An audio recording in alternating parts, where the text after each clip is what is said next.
Planning Board to order. Today is March 17th. It is 6:30, and we are meeting at Falmouth Town Hall. My name is John Drewley. I am the current chair of the Planning Board. Before we begin, I would like to remind everyone that this is a public meeting and is being conducted in accordance with Massachusetts open meeting law. Please take a moment to silence any mobile devices or electronics to avoid interruptions. Anyone wishing to speak, should come to the podium, wait to be recognized by the chair, and state their name for the record before making remarks. We encourage respectful and constructive dialogue during public comment periods. Thank you, and we'll now proceed to the first item on the agenda, which is public comment. If anyone wishes to speak about something that is not on the agenda, please come to the podium and state your name for the record. All right, seeing no one for public comment. First item on the agenda is the minutes for January 27th and February 10th, 2026. Mr. Chairman, motion to approve the January 27th, 2026 and February 10th, 2026 minutes as presented. Second. Any additions? Okay, all in favor? Aye. Aye, unanimous, thank you. Then the next item on the agenda is approval not required. Applicant is the Town of Falmouth. Plan of land to combine two adjoining town-owned lots located at 525 Gifford Street and 0 Gifford Street. Map number 3506-008-002. And for the applicant? No, so the plan conforms to the standards of A&R. Okay, So I suggest that you endorse, all right. vote to endorse. Move to endorse? Second. Second, any discussion? All in favor? Aye. Aye, unanimous. Next on the agenda, planning board decisions. We're on the Select Energy on behalf of the Town of Falmouth. Site plan review application for installation of a carport-mounted solar photovoltaic PV system within the existing paved parking area at North Falmouth Elementary School located at 62 Old Main Road. You have a motion? Yeah, he has to read the motion. Yeah, you want to read the motion, Tom? The red, right? Just want to make sure it's this one, right? Correct. We had this hearing previously, and we're going to make a decision this evening. Motion that the planning board votes to approve the site plan review application of Solar Energy on behalf of the Town of Falmouth for a carport-mounted solar photovoltaic PV system to be installed at 62 Old Main Road under Section 240-12.2 Site Plan Review of the zoning bylaw, with the following findings and conditions. Findings. The applicant is proposing to install carport-mounted solar photovoltaic PV system, associated electrical equipment, and underground electrical conduit within an existing paved parking area at the North Falmouth Elementary School. The system will be supported by structural canopy piers and will utilize existing site access and circulation. No building additions, site regrading, or expansion of paved or developed areas are proposed. There will be no change to the number of existing parking spaces, parking layout, or traffic circulation patterns. All new electrical lines from the proposed PV system to the school will be installed underground. The proposed project will not result in any changes to existing drainage or stormwater runoff conditions. Stormwater runoff for the canopies will discharge onto the existing paved surface and drain as it currently does.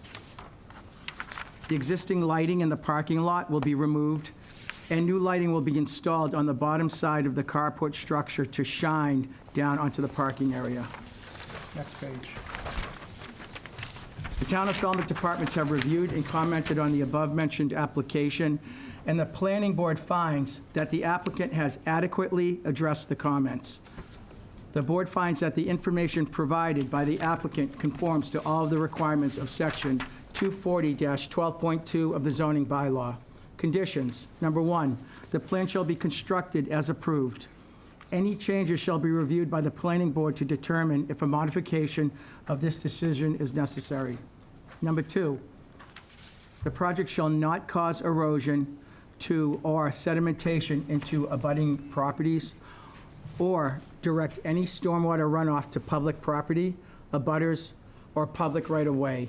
Number three, any connections or alterations to public utilities shall require permission from the appropriate town department. Number four, construction of this project shall follow the town's soil erosion and sediment control standard conditions document, which can be found on the Engineering Division's page of the town's website. Number five, the project shall meet all the applicable standards set forth in the building code as determined by the building commissioner. Number six, pursuant to Section 240-12.2 of the zoning bylaw, this site plan review decision shall lapse 3 years from the date it is granted if substantial use thereof has not sooner commenced except for good cause. The determination of good cause shall be made by the planning board. Thank you, Tom. Second? Bob made a second? Yep. All right, any discussion? No? All in favor? Aye. Aye. Aye, unanimous. Thank you, Tom. Then, next on our agenda is, excuse me, public hearing. Oh, no. No, it's a decision. We have another decision. Oh, you have another decision, that's Same right. thing all over Same again, thing, isn't it? that's right. Should we just vote it in right away? I think we have to read it. This is for Change the address and vote. site plan review application for installation of a carport-mounted solar voltaic PV system within an existing paved parking area, Lot C, at Falmouth High School, located at 1200 Gifford Street Extension. Tom? Motion that the planning board votes to approve the site plan review application of Solar Energy on behalf of the town of Falmouth for a carport-mounted solar photovoltaic PV system to be installed at 1200 Gifford Street Extension under Section 240-12.2 Site Plan Review of the zoning bylaw, with the following findings and conditions. Findings: the applicant is proposing to install carport-mounted solar photovoltaic PV system, associated electrical equipment, and underground electrical conduit within an existing paved parking area known as Lot C at the Falmouth High School. The system will be supported by structural canopy piers and will utilize existing site access and circulation. No building additions, site regrading, or expansion of paved or developed areas are proposed. There will be no change to the number of existing parking spaces, parking layout, or traffic circulation patterns. All new electrical lines from the proposed PV system to the school will be installed underground. The proposed project will not result in any changes to existing drainage or stormwater runoff conditions. Stormwater runoff for the canopies will discharge onto the existing paved surface and drain as it currently does.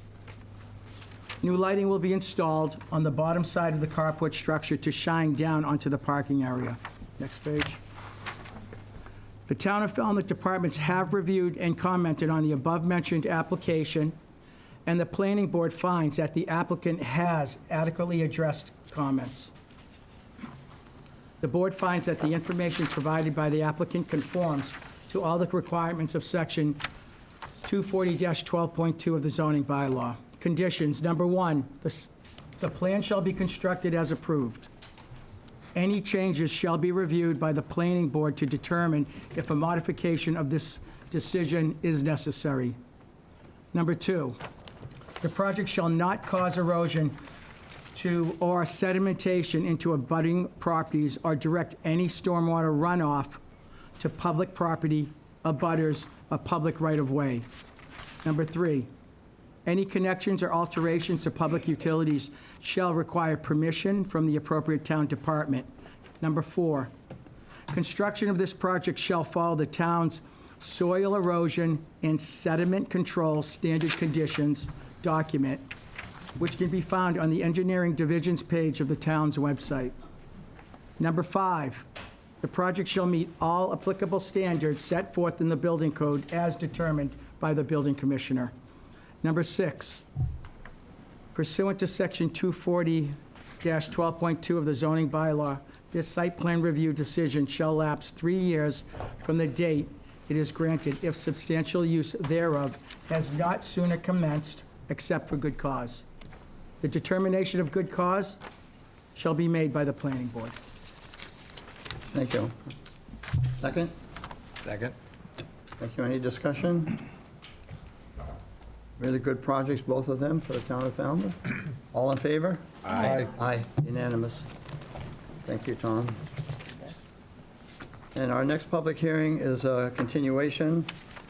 Applicant is George Botello, PT, definitive plan, application for a 2-lot subdivision with associated roadway located at 500 Carriage Shop Road. And for the applicant? Thank you, Mr. Chairman. For the applicant, Michael Borselli, from the firm of Falmouth Engineering Incorporated. I'm joined tonight by Brian Wall, attorney representing the applicant, and George Botello Jr., representing the applicant as well. This is a continued public hearing. If you recall, we made an initial presentation to you. The definitive subdivision plan application essentially creates 2 new oversized lots, and it also formalizes a road layout and shows construction details that conform to your subdivision regulations to provide better access to the property.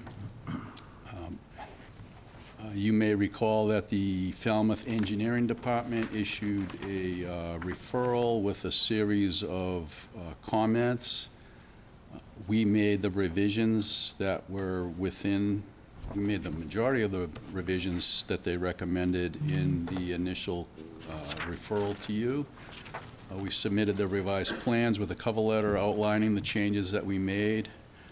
We did that in a timely manner, and then the snowstorm came and you were not able to hold your hearing, so it was continued to tonight.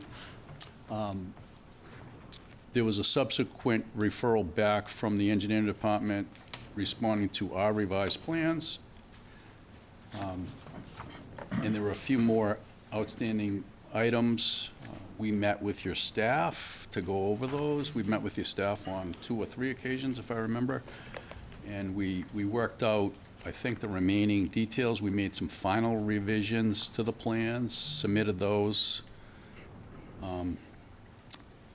And I think we've addressed all of the issues and concerns raised by the engineering department. And the plans were revised in response to both of his referrals. We continued to request the same waivers that we originally requested. I'm sorry? And I think that sums it up. We will. I'm going to turn it over to Attorney Wall to talk about the waivers, and then we're both here to answer any questions. Okay, thank you.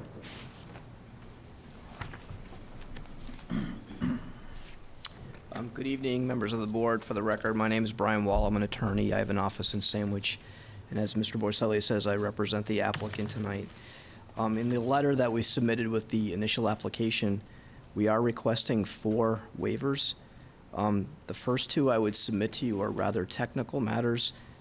Waivers from the requirement of traverse tables in the perimeter survey and the fire alarm system. Mr. Borselli explains to me, because I'm not an engineer, that doing traverse tables is kind of an old-fashioned thing that is superseded by computer technology today.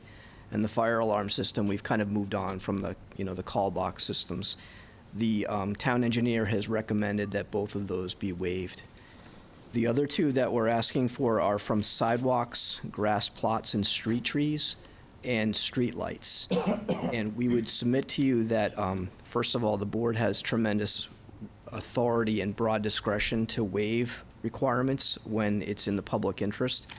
And in this particular project, I would ask that you consider the waiver in the context of what's before you. So what the applicant is trying to do, as Mr. Borselli said, is to formalize and improve an existing road. Timothy Bourne Parkway is currently... Excuse me, Can we have it on the board so we can see what we're talking about? Everybody here and at home, too? Sorry, I should have done that. Yeah. And I think people should realize that that's not a microphone, in the sense that it makes it louder. You have to speak up so everyone can hear you. Yeah. Thank you. Now that the plan is before you, you can see that what we're trying to do is in this particular area here, Timothy Bourne Cartway is an existing ancient way.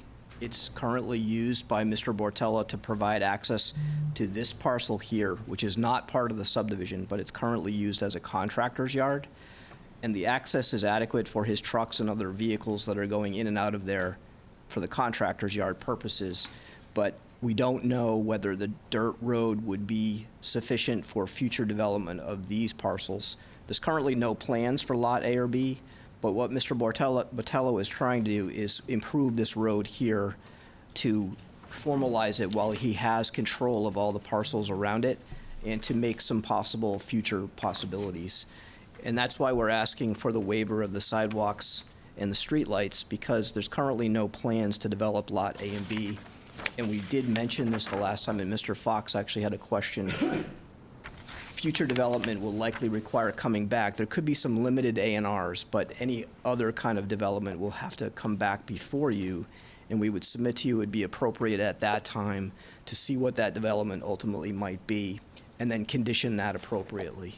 So we'd ask that you waive these requirements for the time being.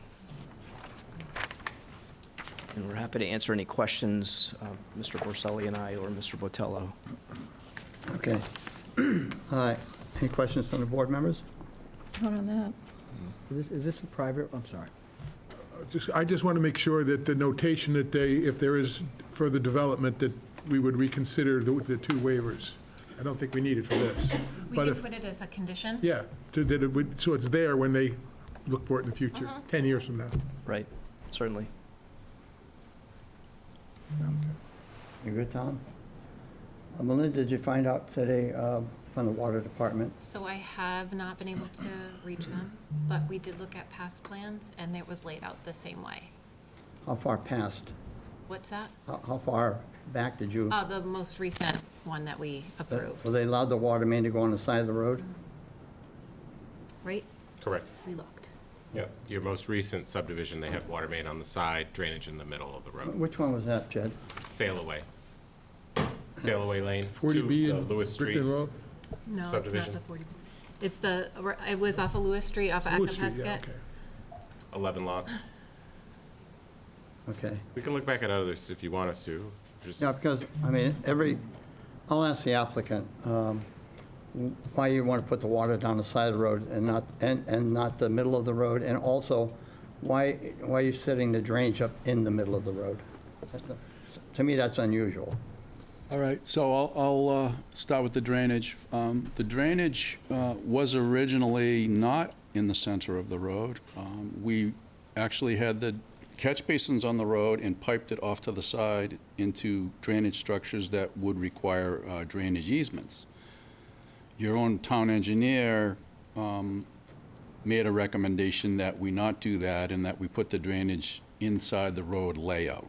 Now, it used to be that in recent years, a previous water superintendent liked the water main in the center of the road.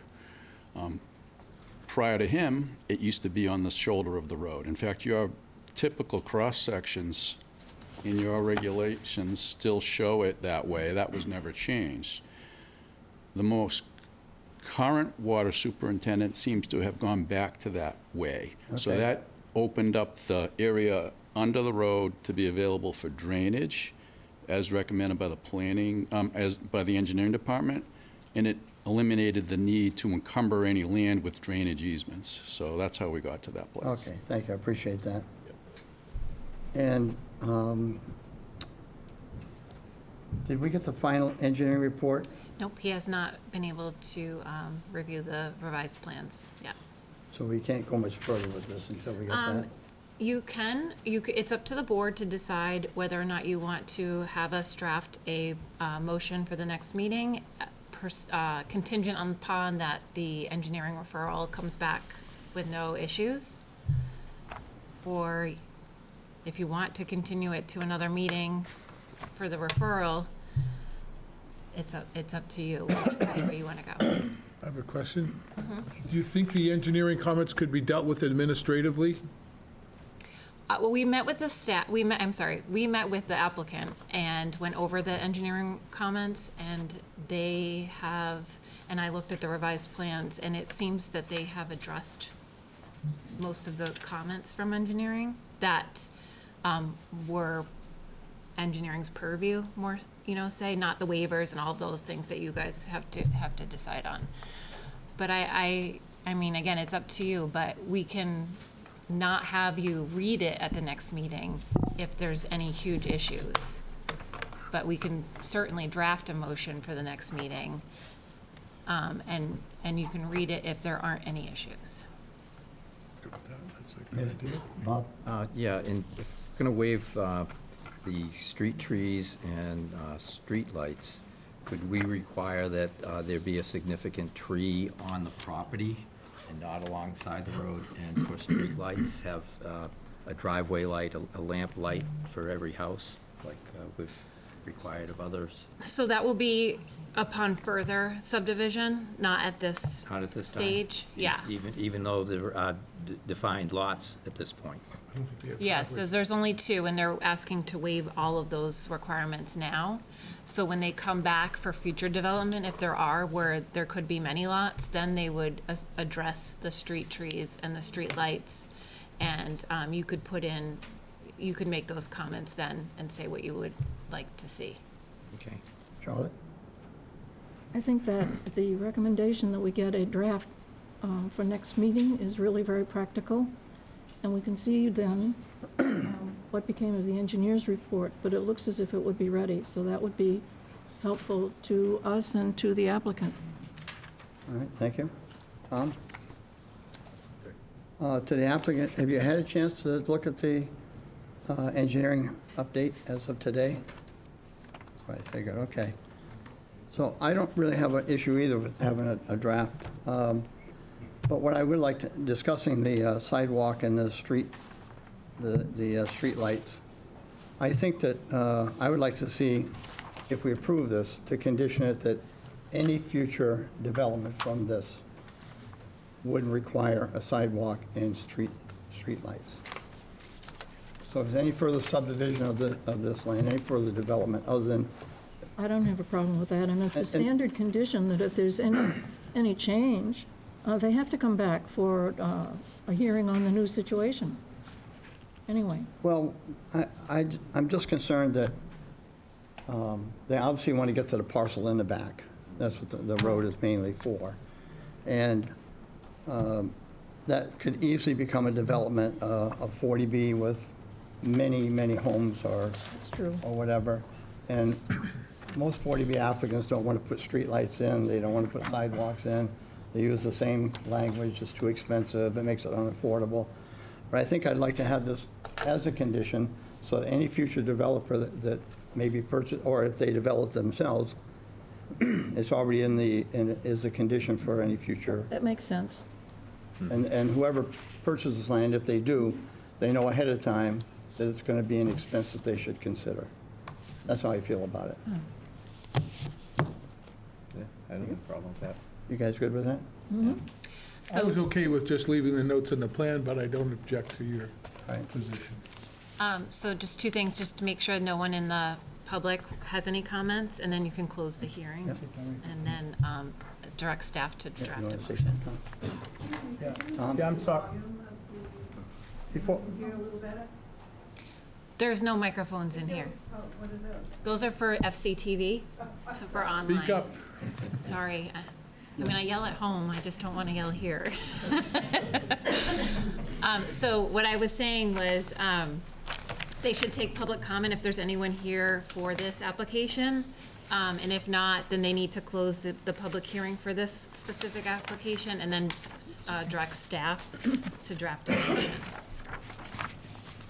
and Tom has a comment or a question. Yeah, I just want to actually ask about condition 31 and 32, but I originally read 31, it was talked about the analysis of developmental impact, and on here it's different, it's talking about IA systems. So at the last meeting where the applicant was here, they said, and according to the new watershed areas for DEP, any new construction that's in a watershed area has to put in an IA system.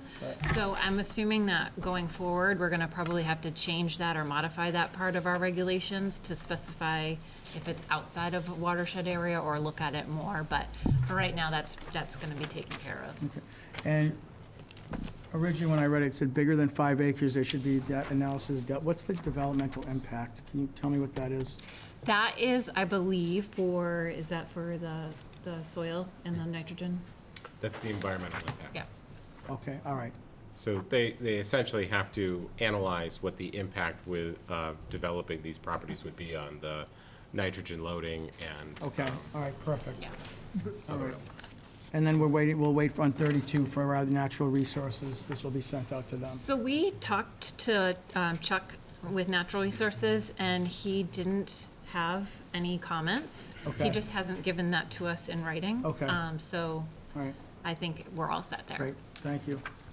Thank you, Jim.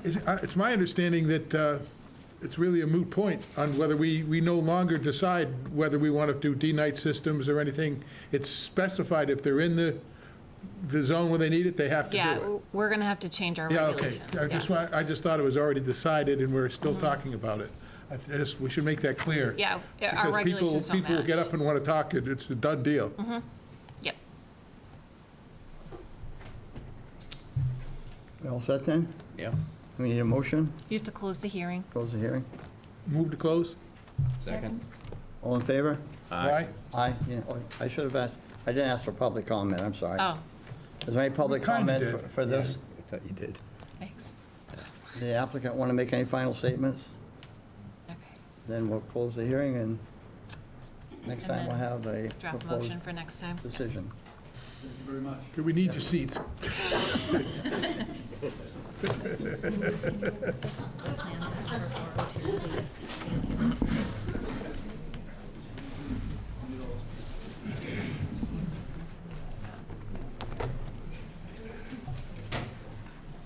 So our next applicant is ASD Cape Cod Holdings LLC, site plan review application to install large-scale ground-mounted solar arrays at 41, 42, 48, and 59 Theater Drive and 0 Boxbury Hill Road, maps 1003-001, 163, 1701, 028B, 014, 1701, 028, 039, 1701, 028A, 015, and 1004, 007, 035.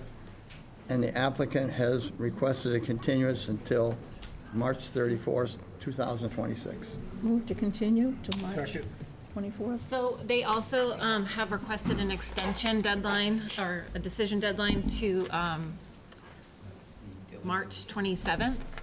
So that is also something that you will need to, Amend the motion to include the new deadline of February, March 27th. March 27th.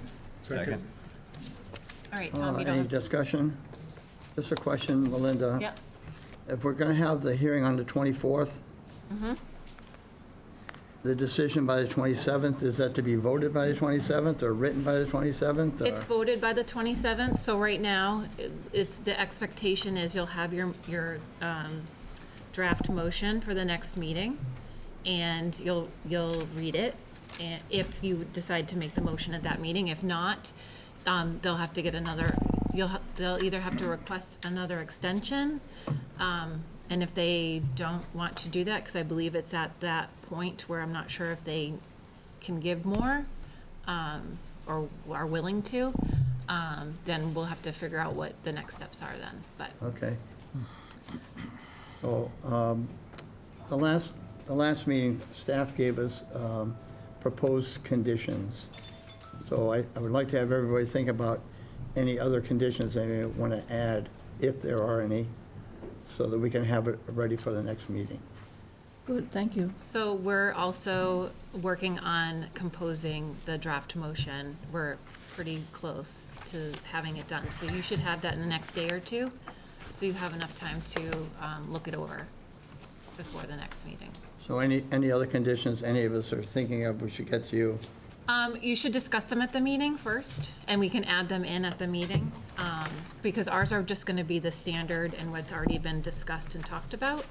So it's best if you bring your extra conditions on top of ours to the meeting and publicly lay them out on the table. And what I'm suggesting is everyone gets them to you ahead of time, so it can be on our agenda, part of our agenda next time. Yeah, so you can, can you discuss can, it. yeah, you can, it will be on our agenda to discuss. But yeah, if you have any extras that you would like to see, you can send them to us, but we won't put them in the draft motion. Correct. We'll add them after you guys talk about it and vote to have it on there. Okay. John, once the staff has a clean copy of all of the draft conditions, could they send that around? Yes, so that should be in the next day or two. Great. Okay? So we have a motion and a second to continue? We did? Oh, we Yep. did? Yeah, we do, we're just waiting for the vote. Okay, all in favor? Aye. Aye, unanimous. Thank you very much. We don't need to read it. Next on the agenda is applicant William Lucchini, site plan review application for a 44-space parking lot designed to accommodate 17 school buses and 27 cars located at 402 North Falmouth Highway. And for the applicant, Thank you very much, Mr. Chairman, members of the planning board, with your permission. My name is Jim Burke. I'm an attorney at law with offices at 48 North Pearl Street in Brockton, Massachusetts. And I've had the pleasure of representing Bill Lucchini for a number of years and Lucchini Bus Lines. I don't mean to interrupt, I'm sorry. We have to read the public. Oh, that's right, yeah, Sorry, sorry. we have to read the public notice into record. Sorry for interrupting. Not a problem. Okay. Public notice for this project was published on March 6, 2026, and 31 abutters were notified by regular mail. all right, Am I back on? back on. Okay. Lucchini Bus Lines has a number of municipalities. He's in the school transportation business. And among those include Falmouth Academy, the Vocational Technical School, and the one other. But we're here today to request site plan approval under the bylaw of the Town of Falmouth to allow the utilization of the property in North Falmouth Highway for housing of his buses. They would just be the Falmouth school buses. We originally were also caught up in the storm and were supposed to be here, had submitted plans for your consideration for that hearing.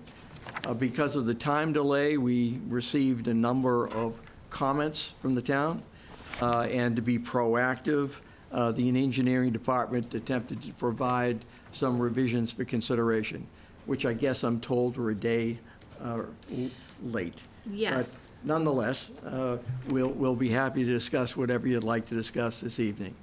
So John O'Day is going to present the plans and run through the specifications. And again, our request, if this board sees fit, is to hopefully grant site plan review with reasonable conditions if they're required.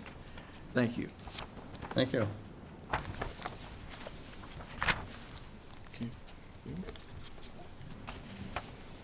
Good evening, John O'Day from Sullivan Engineering Consulting. I'm a professional engineer. Live in Falmouth, office is in Osterville, Mass. Here representing the applicant. This property is located at 402 North Falmouth Highway. It's at the intersection of North Falmouth Highway and Winslow Road. It's a little over 1.6 acres. There's an existing building on the property and three sort of separate, can you see this on here? Three separate parking areas located to the north on Winslow Road, a circular drive in front of the building, and a third parking lot off to the side. The existing building most recently has been used for the cheese shop. I recall there being, what's the food place that was in there? Jack and the Beanstalk was in there, somebody's ice cream was in there. Further back, I understand this was a hood plant of some sort, and maybe even a movie rental place, although I don't recall that either. There are no changes proposed at all to the building itself. There are no changes, structural, physical changes to the northerly parking lot off of Winslow, except that we are proposing to do some striping in order to eliminate any parking spaces that may infringe on that road line. And there are no changes to the circular drive originally proposed, again, except for striping in order to eliminate spaces which infringe on that road line. If I can get to sheet 2 on this. So this is the proposed plan. Again, the work is really focused on the southerly parking lot. We are looking to expand that, and as was said, that's to accommodate 17 buses on that side, as well as there would be 12 cars located on that side of the lot. The bus spaces are sized based on visiting the applicant's other facilities and taking physical measurements of what has worked at those properties. Cars are standard sizes. This would be a paved parking lot. The runoff is by the existing grade contained on the property. It is the intention to provide infiltration through a series of catch basins and drainage structures. We are working through the planning department with the engineering department to make sure that we get those drainage calculations into the format that you're used to seeing, as well as some recommendations he had on the size of piping and some additional dimensions on that. There is lighting, security lighting proposed on this lot. It would be downward directed, it would be dark sky, it would be contained entirely on the property. There is also, last sheet, it's intended to provide additional screening along the inside of the roadway in order to screen that parking lot from any view. This is the most clear one. How tall are they? What are you talking about, the screening? I can't. The screening plants, there was rhododendrons, there was white spruce in the planted at the 7 to 8 foot marker, green giants at 6 to 7 feet, and Pinus strabus something, another 7 to 8 foot shrub tree that would be planted along that edge. So, I think that's I would also say that we have also proposed a septic upgrade for the building. There is no change in the design flow to the property. This would really just be an office space for, on a typical day, 2 employees in there, maybe a third employee, visitor, manager person occasionally visiting. My understanding is that the buses, the staff drivers come in their personal cars, they take the car parking spaces, they get in the bus, and they leave. That's generally around 6:30 in the morning. They're probably back around 10 o'clock after they get all the kids to school. They're on break until around 1 o'clock. They head back out, bring the kids home, come back, get their cars, and leave. And this is an operation that is during the school year, from what I think that's a brief summary of the operations as I understand them through working with Bill and his attorney, and the improvements to the site that we've laid out in these site plans. And so between myself and the attorney, would be happy to entertain any questions that you may have. All right, thank you. Do we have the latest referral from the engineering? Or were they revising their? So we wanted them to open the meeting first and hear all the public comment, and then engineering will do a second review of all of so they've done their first review before, because of the blizzard and all the pushback, there's been extra time.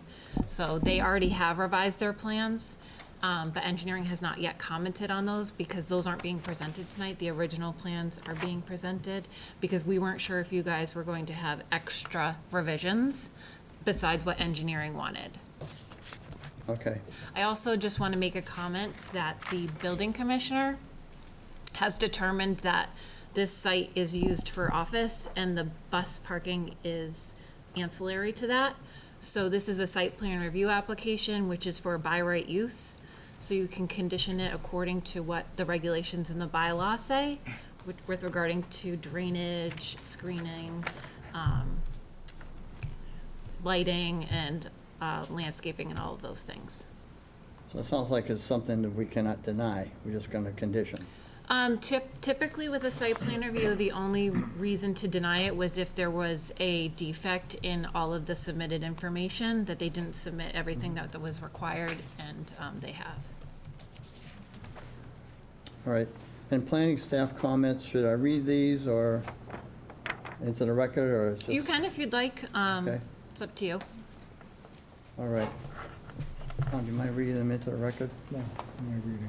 Right there, please. 5, okay. Yes. Planning staff comments. Number 1, referrals have been received from assessors, building, conservation, fire department, health department, tax collector, and all have no comment. Number 2, the applicant will need to provide Mass DOT with a copy of the existing access permit or apply for a new access permit for the 2 curb cuts on North Falmouth Highway. Number 3, the applicant should put the lighting specs details on the plans, including for the proposed poles. Number 4, a picture of each proposed landscape item should be included on the plan, along with each of the common names. And number 5, the board might want to consider asking the applicant to stake the edge of the proposed parking lot along North Falmouth Highway in order to understand the amount of vegetation to remain with the new proposed plantings. All right, thank you. So those are the staff comments. I'm going to go to the audience in a minute. I just have a quick question about the presentation on the use. Okay. Jim, go ahead. Are you changing the use, as I understand this building is a very large warehouse and retail section, is that staying about the same? Did I hear you say that? The office staff will be using the front room, which I never went into it, It's but currently retail. it's retail. And then the back big section is a big warehouse. Right, Is that staying the same? it stays the same. Okay, that's all I want to know. Okay, thank you. So we know this is a very important issue to everyone in this room, and we have many letters of opposition. And we can't read every letter into the record, but we're going to read 2 letters into the record. Then I'm going to go to the audience and ask anyone that wants to make a comment or a question to come to the podium. And we would appreciate it if we don't hear the same question or comment over and over again. We want to hear everyone. This is important, but we don't want to be here repeating over and over again. John? So I'm going to read you, yes. Before we move forward, the next step, is it the building commissioner or is it the ZBA? No, by it's right, just doesn't go to planning. So it doesn't have to go to, No. so we're the last stop? Yep. That's what I wanted And to. we did, just so the board knows, we did receive 16 letters of opposition. You have them all. And then, I'm not, sorry, we received 16 people sending in letters. Some people sent in multiple letters.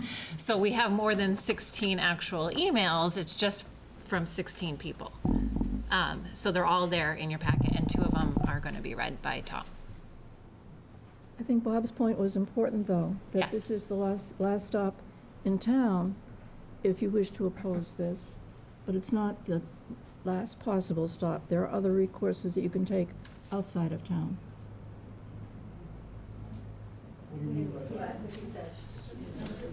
Recourses outside of town have. Quiet, you got to come up. It's not an open discussion. Yeah. Before,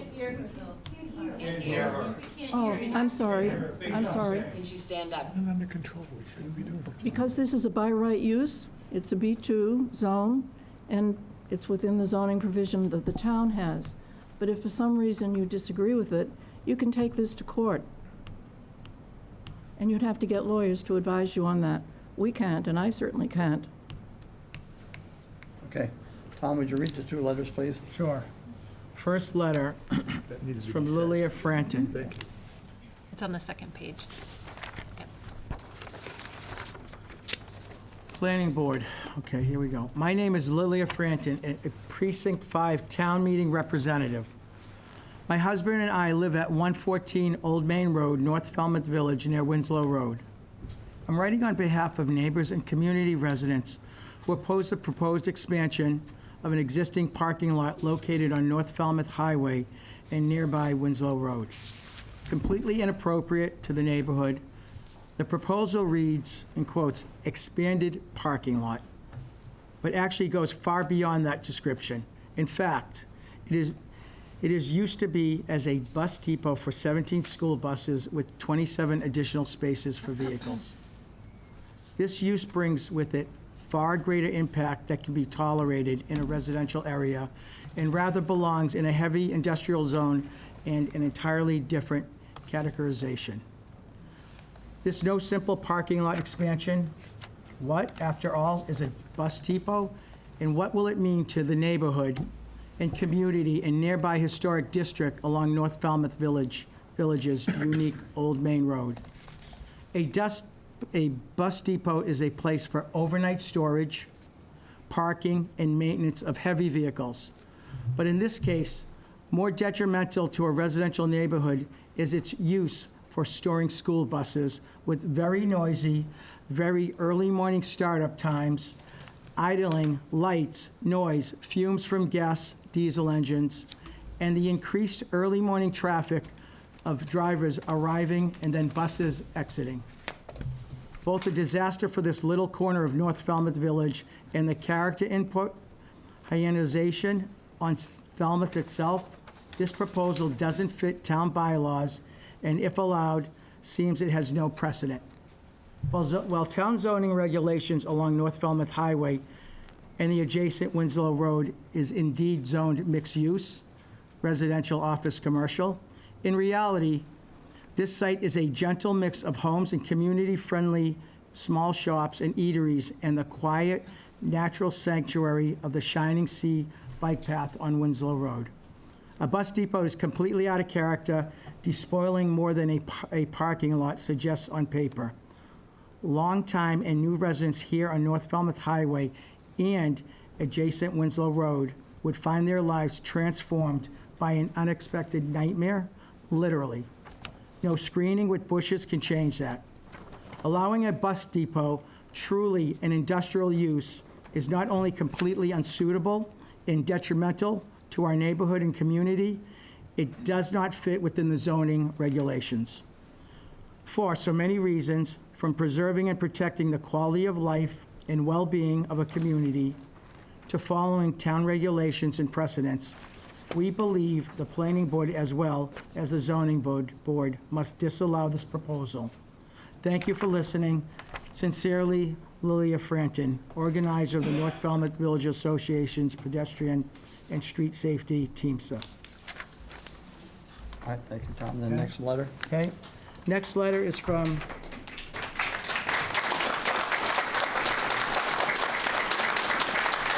Thank you. Next letter is from Maury Harlow Hawks.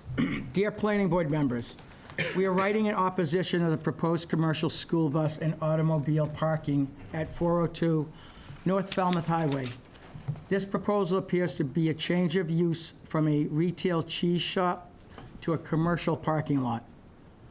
The proposed landscape plan does not appear to reflect what's required in your regulations. The lot coverage is incorrect, as the lots are not combined, so the calculation indicates it exceeds the lot coverage. If the applicant wants to use those calculations, then the lots need to be combined prior to the request with the lot coverage calculations shown on the plan to reflect the correct percentage. The headlights from the vehicles will shine into the residential condominiums when they're exiting. Is there a plan to remediate this? The area of snow removal storage on Winslow Road does not exist, and the bus car parking snow removal storage area appears insufficient. The lighting detail does not show downward night sky lighting and should require that it's soft white to reduce light pollution. A parking lot full of big orange buses is not very attractive and will increase traffic at a very congested intersection. The town made a tech park and industrial C zoning for this exact reason and not to be in B2. Respectfully submitted, Arthur and Maury Harlow Hawks.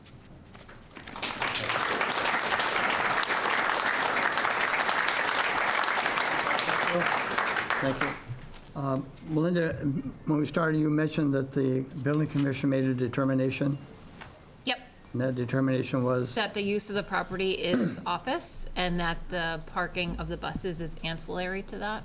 okay. So that's why it's site plan review and by right. So in the town of Falmouth, the building commissioner is the zoning officer. So the building commissioner has determined that the use that the applicant is asking for is acceptable for this site. So I know that the letters are a disagreement, but I want to put that right up front so you understand that. Now, anyone that wants to speak, please come up to the podium. I just want to correct, I think one of the letters called it a mixed-use zoning, and it's not. We don't have a mixed-use zoning except for Mr. Cod. This is B3, correct? B2. B2? B2 zoning. Okay, I just want to make it, it's not, which is not mixed use. Right. Okay. Yes, mixed use, we have Mr. Cod develop, we didn't have mixed use in our town. We created one that allowed to have, go to our big shopping centers and start putting housing into them. So to create housing, and we put greater density and tried to get it to develop where the sewers are. And that's our mixed use zone, and it's downtown, it's not in North Falmouth. Oh, wait, I don't want to get out of hand here. So I have someone at the podium, and we'll go one at a time. I know. B2. And your name for the record, please. Shannon Sumpserat. Sorry, that's a tough one. I actually live close enough that I received a letter from the town, so I do have personal concerns. They were very well stated in the letter, so I won't go through them. My concern is, how did they decide that the bus parking is ancillary when it's all bus parking and maybe 2 people sitting in that building? How'd they decide that? Because that doesn't seem, I mean, it even says it's for parking 17 school buses, which is a fleet of school buses. So how did they decide bus parking is ancillary? It's not, first of all, it's not a they, it's the building commissioner. How did he decide that bus parking is ancillary? And can anybody say, sure, we respectfully disagree with you? I'm sure you can say that to the building commissioner. Well, But Melinda, do you have? Or Jed? So, yeah, to be clear, the building commissioner is the chief zoning enforcement officer for the town. That position makes determinations about all sorts of things on a daily basis. That person's made a determination that this is an office use with ancillary parking. Did they give you a reason for that determined? Did they give you a justification? Because it seems to me that they are leaving that dilapidated building so they can call it office space, so they don't have to call this a bus depot. That's what it's seeming like to me. That building's not an office, it's run down. They could demolish it and put all their buses in there. But it seems to me that what's happening is we need to leave that building so we can call this office space. Is that? I cannot debate that with you. I'm not the building commissioner. The building commissioner makes that determination. Okay, where does he B3. answer to his determinations? We can certainly follow back up with him and see if we can bring back some more information. I think with the somebody board. should, because this is clearly a bus In the depot. B3 district. They're moving it from Thomas B. Landers, a heavy-use industrial park, I understand. to here. And what's the reason? Is the Falmouth Public Schools asking for that? What is the reason for that? Oh, let's look up. a Again, we definition. can't answer that, Well, they can. that question. applicant address some of these questions today? Is that appropriate? Yes, of course. If, You guys know the reason why we're putting buses in North Falmouth? North Falmouth isn't even central to the let- school let- district. let's go one at a time, though. Sure. And then the applicants can stand up and make their statements. If I may, really very quickly, because it did come up earlier, one thing to note, the B2 zoning district is your most allowable business district in town. It allows a lot of different business uses. Okay. And this site happens to be zoned B2. Does and it so- allow for bus parking? Again, I cannot debate with you what the use of the property is. Asking. I'm just explaining the zoning and the building commissioner's determination. But does it allow for bus depot? I'm going to ask. Does B2 allow for a bus depot? The B2 district does not have a bus depot Okay. listed as an Okay. allowable And this use. is a bus depot being disguised as an office building. Again, not up to me to determine. So I think after this board makes a decision, if you're not okay with the decision and you're in a butter, I'm not an attorney, but I think you would have the right to appeal the decision. Okay. If that's what To you the chose. building, the zoning, or to you guys? You go to the courts. I have to go to Well, the you can courts? ask, you- It's not listed. in I don't know, the- you have to ask the building commissioner. I don't have that answer. Or we can ask and maybe have the answer for you for the next. I was just going to meeting. suggest that. If you'd like, you can make an appointment with the building commissioner and you can ask him all sorts of questions. Okay, thank you. Could I ask Jed a quick question? Appreciate it if we don't clap every time, okay? We have a long way to go this evening. Charlotte, you have a question? I do have a question. I'm looking at our zoning rules and looking for something that would be similar to a parking facility that wouldn't say bus depot, but would say parking, and I've actually found one. And it's in the business use section of our zoning book, parking facility. It only, for standards, it only mentions the B3 district, not the B2, but in allowable, under the column for B2, it appears to require a special permit from the zoning board for a parking facility. What application does that have to what we're doing tonight? It doesn't, because this is an office use, according to the building commissioner. Actually, Okay, so just so everyone knows here, we are not the building commissioner. So don't get mad at us. We are just telling you what the building commissioner but I'm has said asking you, in the course Melinda. of action that the applicant had to take. I'm asking you because the point you made is debatable. It Very is not. definitely. I'm sorry, Charlotte. You're it saying is- it's not debatable here. It is not. But I The think buil- it's important to know where it might have been mentioned. Freaking horrible. Skirting the issue. The building commissioner's determination is what you are here tonight to execute site plan review over. Well, we don't have a record of the building commissioner's determination. When does that appear in this process? It would appear through their referral, but it also is the building commissioner's responsibility in meeting with applicants and indicating to those applicants what process they need to pursue in order to obtain permits. That process has already been completed. The building commissioner has determined that the applicant is to come before the planning board for site plan review for a by right use in the B2 zoning district. And that is your role this evening.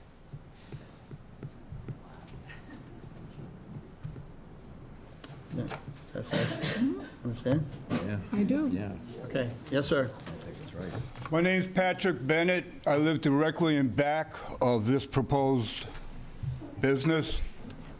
I'm not going to have the value of my house lowered because people are going to be running their school buses at whatever time it is and have a parking lot right in back of, or right in front of my house also. I'm totally, completely opposed to this project, and I hope it's taken into consideration that this is not going to go through. I'll make it short and brief. Thank you very much. All right, thank you. Next.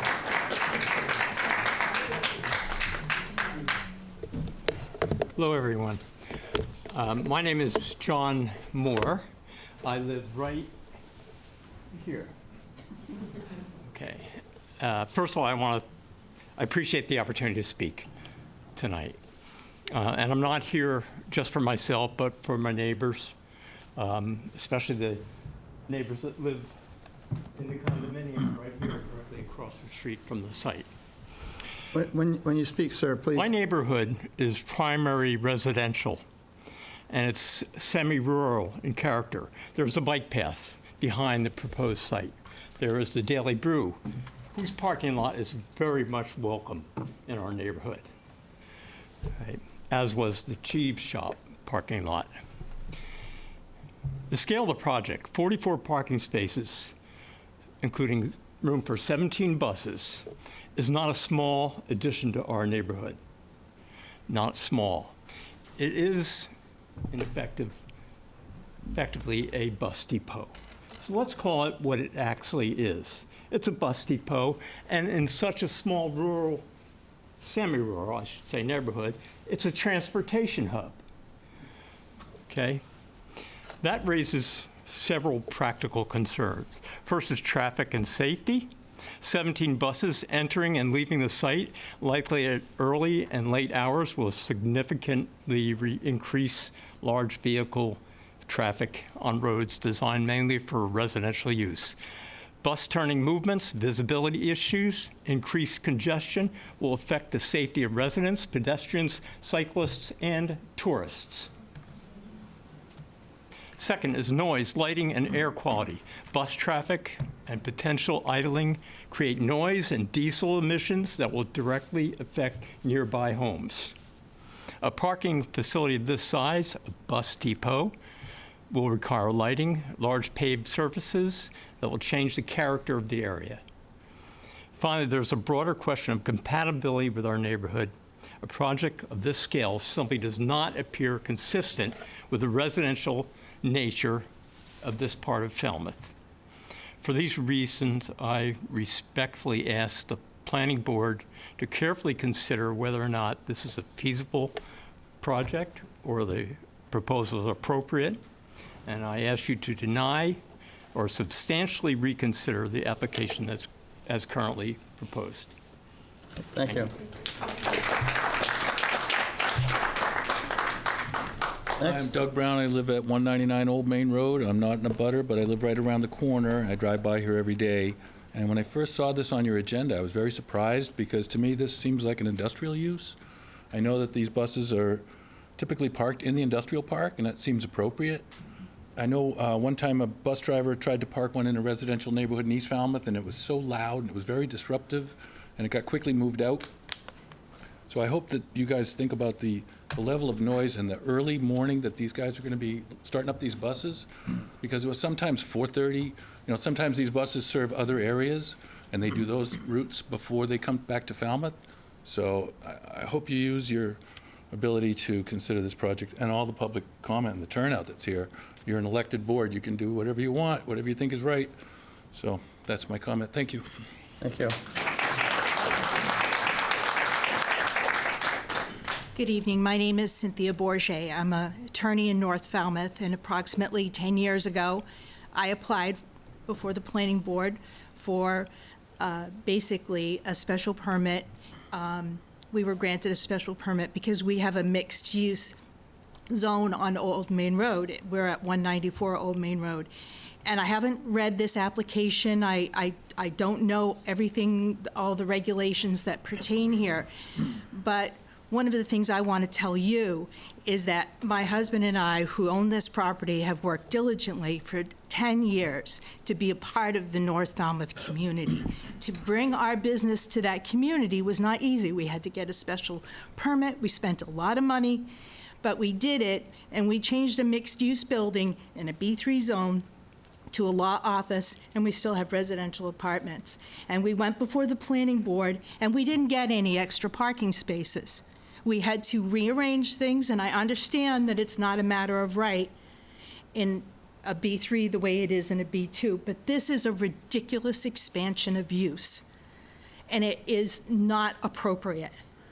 And if I can do what I have done with my husband's help over 10 years in making sure that our business fit into the beautiful special, unique North Falmouth community, then I urge you to make this applicant do the same thing. The cheese shop and those parking spaces that exist have been there for years. I walk my dog twice a day in that area. It would be heinous to bring that much traffic to side streets that are already a danger zone if you're walking a dog. A danger zone. You gotta watch yourself all the time. We have a bike path there that brings in tourists and people and business. And now you're going to add another level of industrial use to what has been arguably an office. That's the accessory use that we're talking about, the ancillary use or ancillary parking. And it's not going to be used that way. It's not. And we can say that it's, oh no, it's going to be 2 people in the building and it's going to be this and that, but it's not. And I have lived long enough to know that we need to deal with what is actually going to happen. And not just what the building commissioner decides, because this is a ridiculous expansion. And if I hadn't walked the walk in North Falmouth for 10 years and made things work, and I hope that we've shown the community how much we love our property and how much we want to make it work. And by the way, lighting is a huge issue. Huge, even in our little section. We have to have security lights. Sometimes those come on and irritate my neighbor next door. So we're always adjusting, we're always working. Yes, it's B2, yes, we have Taylor Rental and they're kind of messy, but there are messy. There are North Falmouth messy, just like the Daily Brew is part of our community. And this expansion does not show or indicate to me in any way that Lucini or whatever, that they're coming in to be part of a community, because that's how we view it. And we hope that you listen and view it that way, and just look at these people here who feel the same way. Thank you. And I'm B3, I'm mixed use, but it's not that. It's one street over, a little bit down the road. Thank you. All right, thank you.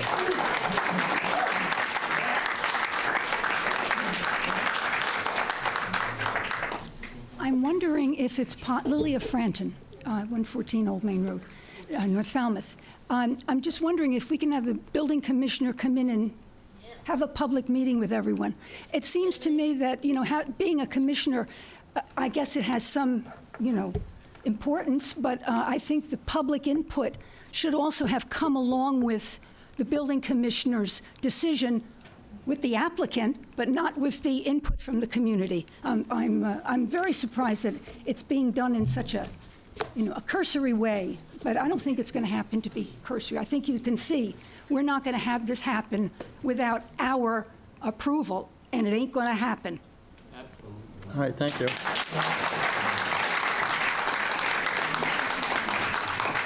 Did the board speak to that? Yes, ma'am. Is it possible to have the commissioner come in? You have to be at the microphone. Yeah, you have to be at the microphone to speak. You're so not that allowed to everybody- ask questions from there. You gotta be over there. You're out of order when you do that. My name's Kate Jewett. I'm town meeting member for Precinct 5, and I live next to the elementary school. I realize that a lot of children are walking to school now. They walk across 28A. They walk over the bike path, and they walk down Hollis Street, and then across Old Main Road. We finally got a crosswalk from Hollis Street to the school. Thank you very much. We need our children to be safe. There's so many kids coming down from North Hill. And 28A is a state highway. We need the town to support us in getting crosswalks there. We don't need more congestion. We don't need big buses that are blocking the road, blocking visibility. My friend, who lived in West Bridgewater, lived across the street from Lucini's parking lot in West Bridgewater. I worked next to her for 15 years. And she would tell me that they wake up early in the morning, they get the buses going, the air is all messed up because of it, the noise, the lights. And I'm sorry, I was a teacher. I had different programs going on. We were on buses till 10 and 11 o'clock at night sometimes. They don't just go home at 3 o'clock. These buses go out and they take teams places, they go to Boston, they go various places. And it's not Monday through Friday. It's on the weekends too. The buses have to go places to take the kids places all the time. So it's a common thing that we would have to somehow pray to God that we don't lose our children with, and that we can keep our children safe with big, huge school buses, which are really safe if you're riding in them. So I appreciate you guys really thinking this through and maybe getting the building commissioner up here so we can talk with him too. Thank you very much. Thank you.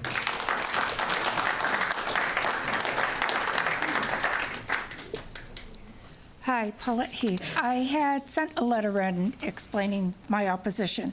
And what Kate just mentioned about the school buses, I drove school bus for about 25 years. At one point, a small bus, and then also large buses. My husband drove a large bus for many years. We backed it up my street. I know the radius of coming out of Winslow Road onto 28A. That is a wide span. When they're coming out, you are crossing. You are not just making a tight turn. If you're going to be coming out of this land that you're planning on parking these buses in, you are going to be cutting across the middle of 28A to make a right turn. You're going to be cutting across the traffic coming from the left. That road is extremely busy. Try cutting across there. It is very difficult. It's crazy. At different times of the morning. I don't know how some of these parents can come across, and because I'm in a butter, I'm on Hollow Street. I watch these parents coming from 28A, from North Hill, trying to cross. They will be standing there 10 minutes until it's clear enough that they can safely cross. If you're going to have all these buses going, and I do know the buses start early in the morning, they have to be there early enough that the drivers have to do a check every morning before they get in those buses. They start the bus up. They have to check to make sure nothing's dripping underneath. They have to do safety checks. All this takes time. If their run starts at the high school for 7 o'clock, they're going to be out there 6:15, 6:30 the very latest. The buses also, once they're done with the elementary run, fine, they come in, then you've got the cars going out. Then you've got kindergarten. Nobody's mentioned the kindergarten run. There's always about 4 or 5 buses just going to North Falmouth School. Never mind any other places where these buses might be going. Then they're coming back in. Then they're going back out, either for the high school. The high school, usually, if they've had kindergarten run, they stay out. But if they didn't have a kindergarten run, they will be coming from the parking lot again, going out for the Moss Pond, Lawrence School, the elementary school. The elementary school doesn't finish till like 4:30, good part of the time. If they have any trips, any field trips of the school, many of those field trips do not come back until like 5:30, 6 o'clock. That's something else that I used to do, or my husband used to do. All of these things need to be taken into consideration. I'm also complaining about the environment that's going to be infected. I do know the diesel buses reek. And I do know my property that abuts basically the open pantry, the village pantry. I will be getting that smell because I could tell you when the Silver Lounge was there, every time they decided they had the black diamonds going, because I would get that aroma. And my house would smell of steak. Excuse me, wait. So I know when these buses start, this would be happening. When my husband was using the big bus, he made sure that he did the shortest possible time of having that bus start up and then take off down the street. Many times he was coasting. If you have air brakes, your bus has to run a certain amount of time to make sure those air brakes are working properly. You can't just jump in like you do your car and just take off. That's not happening. That can't happen. So this all needs to be taken into perspective. Also, where are the buses going to be maintained? Are they driving them elsewhere?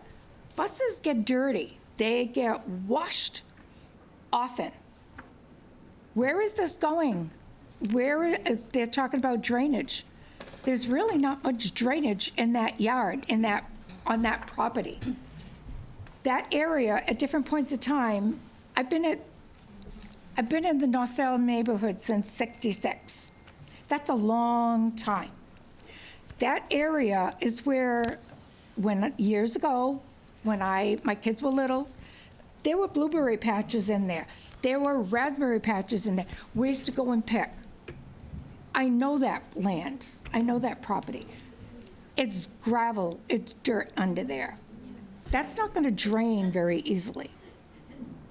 And to have that amount of buses is ridiculous. Use it for something else. And if they were in the industrial park, why are you deciding to move to a residential area? I could see the people that own the property rent it to make it into offices, even build a building for offices.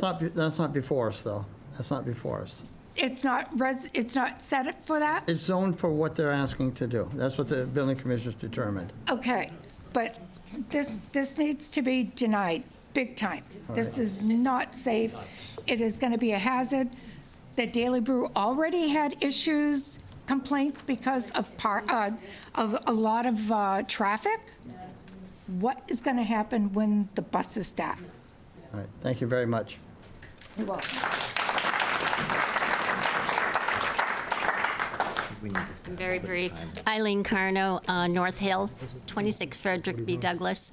I am opposed to it because I try to cross the street there in front of the post office. 4 out of 5 cars don't stop while you're there on the hill. It's very dangerous. And the other issue is today, I spoke with a bus driver who I speak with every week at St. Barnabas, who comes there and she said, have you talked to the bus drivers? We have fueling where we are now. We have diesel tanks over there. What's going to happen when they have to start fueling up over in that area? It's going to be more traffic. And she said, it's not good for us either. So I'm not sure who's being considered here.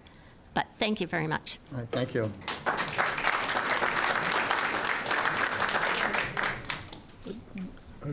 Good evening. Pete Nielsen, North Falmouth Highway. I'm against this project vehemently. I drive a school bus. I've driven a school bus for 25 years now, almost 25 years. I've lived in a neighborhood for my whole life, actually. Lived at 500 feet away on Winslow Road, 59 Winslow Road, when I was born in 1957. And I moved in the early 60s to 427 North Falmouth Highway, which is about 500 feet away. Now, I live a little bit more than 500 feet away at 435 North Falmouth Highway. And I've been there for more than 40 years now. So my whole life, I've been right there in that neighborhood. I remember when the Hood plant was there. And that was way back in the early 60s when I remember it. I can answer all the questions about school buses, about idling. But one thing that will bother me the most, and should bother all the other residents, is the backup alarms. The backup alarms will be going off all the time. They have to when they back up. They have to when they do their check in the mornings. And that's not even talking about the fumes of the buses or letting them idle. The backup alarms are going to be horrendous. Okay. Right there. The turning radiuses, it's not going to work. I mean, with all due respect to the engineer, I drive a school bus. I've driven in Nantucket with the narrow roads. I've driven a school bus to New York City. Right? I know what turning radiuses do, okay? Coming in and out of that, if you've got two buses that are coming out and you've got another bus or two that want to go in, they can't do it. They can't do it there. They've got measurements here of the spaces being 39 feet. Right? My bus that I drive now is 39 feet, and it's a 71 passenger. And we have 77 passenger school buses that are even longer than that. So when they're parked in those spaces, I mean, unless they're touching each other, they're going to be sticking out one way or another. You're going to have a bus moving around in there. They're going to have to back up again, making a 2 or 3 point turn to get in and out of that lot. There's too much in that lot, and too much, there's not enough space. Right? To make a point of not having enough space, the dumpster is put on the other side of the building. They don't even have enough room for a dumpster where the school buses are going to park. Okay? I'd like to see how many people are actually going to use that dumpster when they have to go all the way over to the other side of the building. Okay. By just making a point of that All right, proves thank it you. right there. Can I ask Jed a question? Yes, I can, Jim. No, I don't understand why they can't be parked at the Steamship Authority lot. Well, that's not before us, though. We only have to consider what's before us. What's there? Okay, I understand that. This is a site plan review, our site plan review, so. I can answer any question that you have about school buses. Well, we've heard a lot about school buses already, so. And, well, I mean, personally, I mean, I drove one today. The young lady that was here just before you, she had quite a bit to say about school buses, too, with her experience. Today, the buses weren't parked correctly when I backed in where I park at a school. And we had to move 2 buses, move them forward and straighten them out. Backup alarms. Okay. I can't emphasize that enough. Can I ask him a question? In a second. Let him finish up, please. Wait a minute. He's at the podium. I'm running the meeting. Anybody who wants to talk has to come to that podium. I think everything else has been said, and I feel for the neighbors that are closer than I am, and I'm 500 feet, a little more than 500 feet away. All right, thank you. Shaw, did you have a question to this? I do. What is it? You've looked at the plan? Yes. You want to ask I him a have question? them in front of me. Okay. How many school buses do you think could park there without making 3 point turns? Not very many. I would have loved to have had a picture of one school bus sitting there now for people to see. If you imagine in your mind one school bus in there right now, you'd say there's no way that they're going to fit 17 in there and then all the cars to boot. It's overwhelming. It's too much. Thank you. Yep. All right, thank you. Thank you very much. Jim, do you have a question? Yeah, I have a question. I have a question for you, Jed. We've heard a lot about traffic. I don't think we have a traffic study on this. Is that something we could request? You could? I mean, that's something we're allowed to do. We've heard a lot about environmental and sound. Could we request studies on that, too? I mean, I want to do things we're allowed to do, and if after that, Charlotte's already pointed out, you take the building commissioner to court and you go after him. But we have certain things that we can do here, and you're all saying those same things, and I think they're real important. Maybe we should start talking about what we can do and not what we can't do.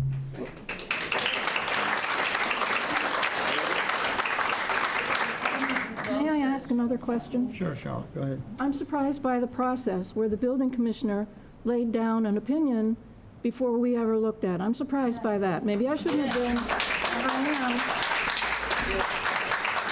And 2, I find I don't agree with the building commissioner's determination. And what process allows the planning board to sit with the building commissioner and discuss this? There isn't one. Yeah, that's the thing. May we create one or consider one? I believe not. the building commissioner reports to the town manager. The building Perhaps he could commissioner, assist us with that exercise. so just to be clear, the building commissioner is your chief zoning enforcement officer. That position makes determinations on zoning questions on a daily basis. That is their role. That person directs applicants to regulatory boards so that the regulatory boards can work with that applicant to come through the process that they have in place to permit a particular use. In this case, as I said before, the building commissioner has already determined that this is an office use with ancillary parking. That process happens all the time, and it is not a public process. The building commissioner is a staff employee, and it is authorized by state statute, that role. And that person has made a determination here and has asked the applicant, or has told the applicant, that they need to obtain site plan review with the planning board. That's why Rigidity they're... is not in our interest here. It really is not. He is an employee of the town. He reports to the town manager. A determination could be made. The likelihood that he might want to back up from what appears to be a fraudulent labeling of a use here, he might want to rethink that. He should be given that opportunity. And I believe his boss, the town manager, could arrange it. Well,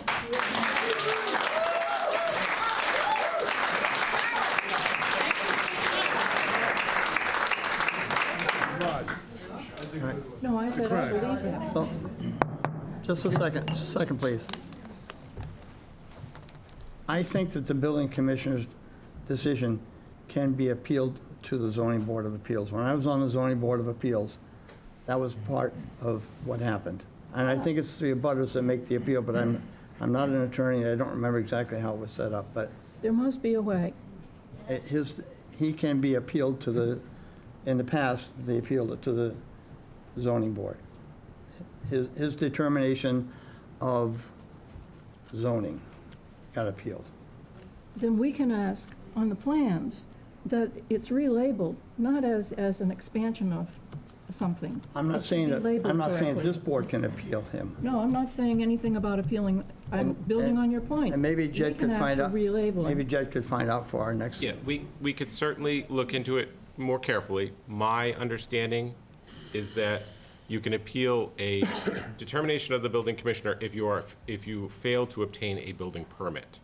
That is where you appeal to the zoning board of appeals, but we will certainly look into it because I don't want to be misquoted. So we will make sure that we have that crystal clear. We'll bring it back to the next meeting. Okay. Happy to do that. Okay, and we've already heard a lot of testimony about noise and hours of operation and traffic and safety. If there's additional items, we'd be happy to hear about it, but we don't want to hear the same thing repeatedly, if that's possible. Yes, ma'am. Hi, my name is Alyssa Hykaris. My address is 57 Frederick Road, and I also have a business, Salt Architecture, at 448 North Falmouth Highway. I took the words out of my mouth, Mr. Fox, with the emphasis on what the board can do and not what you can't do, and I appreciate your comments as well, Ms. Harris. I had two questions that I think would be important to clarify that have come up tonight. One was the question of lot coverage in one of the letters, and the other one was vehicle maintenance. I think those are two really important issues that need to get clarified.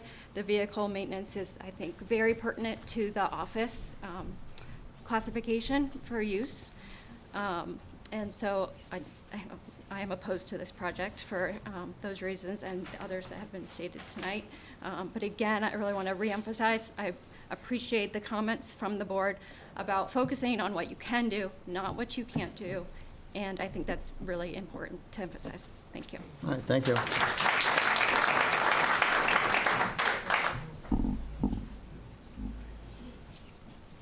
Yes, sir. Hi, good evening. My name's Raymond Glass. I'm a resident of North Falmouth. I live on Quaker Road. I'm really nowhere near this, but, you know, my wife and I are here tonight to support our neighbors. You know, it's been asked a few times, but I don't think it's been answered. Why does the applicant want to come to North Falmouth? Well, we can ask the applicant that when he gets back up. We'll ask the attorney that when he gets back to the podium. Okay, all right. The only other things I'll add at this time, you've heard a lot.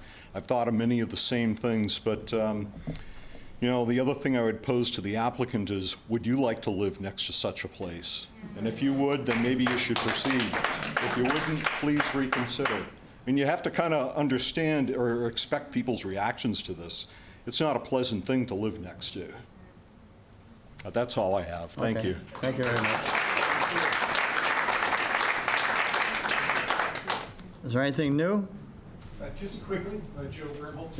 Yeah, you have to say at the podium your name for the people Joe at home. Bernholz of North Falmouth. Thank you. I think a lot has been said tonight. It's a pretty spirited crowd. I didn't realize for a retirement community there's so much energy around here. Thank you for the board for kind of pointing out to us really what you can and can't do, right? I think that's important for us to all realize, and how do we organize after this to maybe address some of our concerns. I would like the applicant's representatives to perhaps address, the questions around safety. I'd also like to know if they currently own the property. It's my understanding that perhaps they don't, and if not, is approval of this project contingent upon the property being transferred to the applicant himself? I'd also like to understand, when we talk about the screening, I'm trying to think what you can and can't approve. We look at this screening and we talk about the plants that are going to be positioned there. I mean, these are going to grow over time, and if you've got giant arborvitaes, those are going to be 40 feet You have to tall. stay at the podium, please. Those are going to become 40 feet tall. And the visibility for turning is going to become very difficult in addition to the radius themselves. It just seems like an inappropriate use of the property itself. We understand we need to move our children around, right? We're not saying that that's not a need for the community. It's just whether or not really this is where we should be doing. If the committee themselves, if you could help us understand what you do have control over, that we might be able to, redirect some of our concerns in a different way, that might be helpful as well. And then finally, I'd like to understand, was it the building commissioner that approved? And who The does zoning, he approved the zoning. The zoning, who does he report into directly? He reports to me. And so I assume you'd be able to have some influence over whether or not he met with the community in a public forum? Whether or not he would meet with the community in a public forum? Yes. Certainly. And would that be a public record? Is there any way for that to kind of disseminate that information to the group that's here today, when we might be able to set up that meeting? Well, again, the building commissioner, at the risk of restating it, the building commissioner's responsibility is to look at an application, look at the zoning, and understand where that application and applicant goes for a regulatory review. That process has already been completed. The building commissioner does hold appointments with individuals from the community, but his role is to make those determinations. His role is not to come before a regulatory board to defend that position. His role is to make that determination.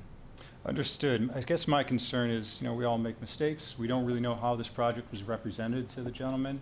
Perhaps some of the information that's come to light since then would maybe alter his understanding of whether or not it is appropriate. If it were myself, I might rather have one meeting than 65 individual meetings. I'm sure he's a pretty busy person. So I think, in the spirit of maybe streamlining this process, it might be something we could think about.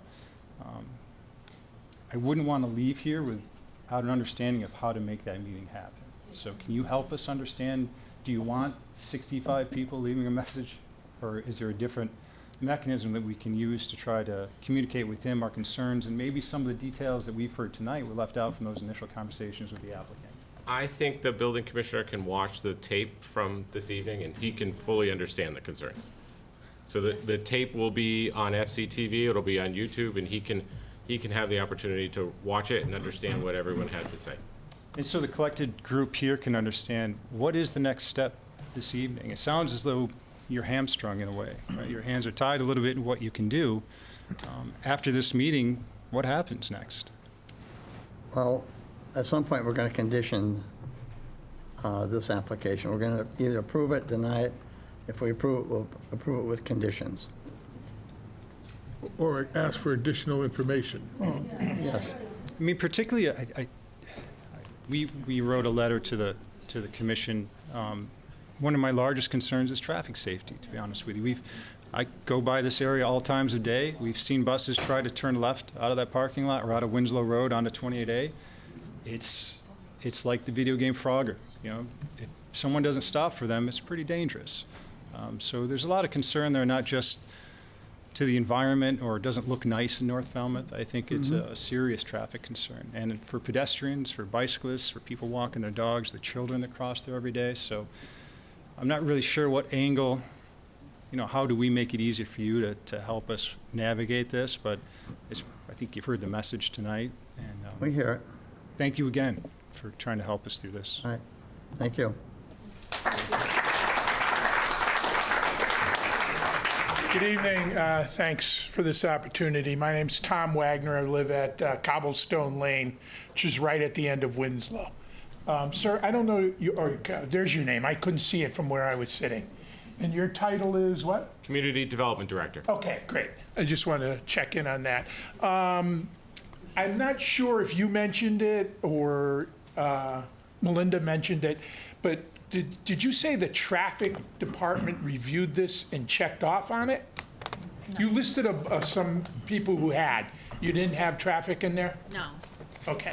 And I know you guys said you're going to talk to traffic, and that's great, because I no longer use Winslow Road to get to 28A. I either go all the way around to the Rotary, or I go down the other end, take Pine Street, and go up. I have personally witnessed 2 accidents. I must be bad luck, because I had been behind people who have pulled out onto 28 and gotten hit. 2 accidents since 2018.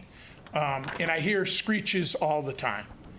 That is absolutely a horrible area to come in. And if you drive over there and look at it, you cannot really see what's coming at you. The stop line for that entry onto 28A is a good 35 feet, 40 feet off the street because of the 2 driveways coming from the Silver Lounge and from the cheese shop. So the stop line is behind that. It's impossible.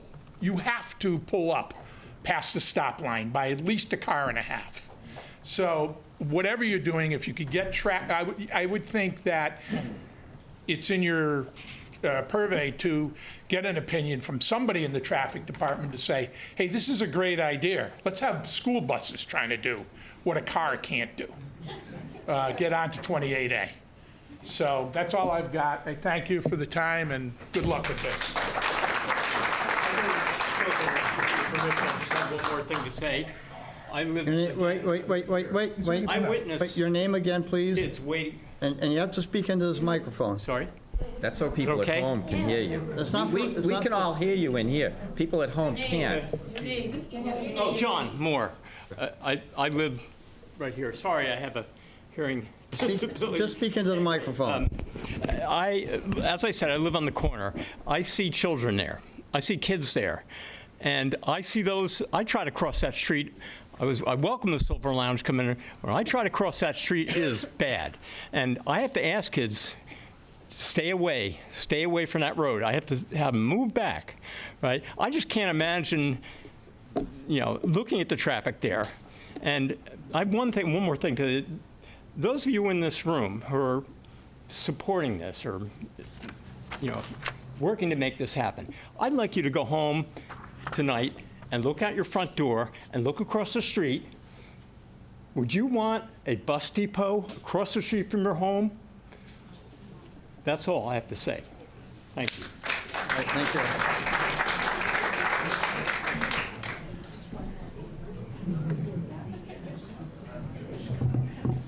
Cynthia Bourget again. I just think that the path forward, there are 2 questions.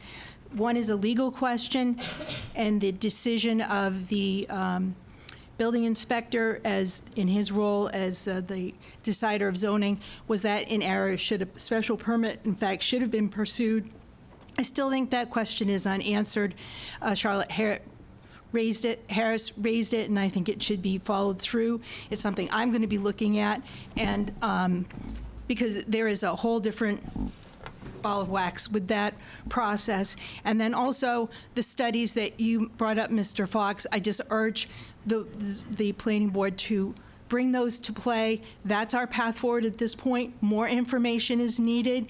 If it is a matter of right, I think focusing on denial, It's really just a huge expansion. What is the impact going to be? What is the safety? That's the focus that I'm asking for. Thank you.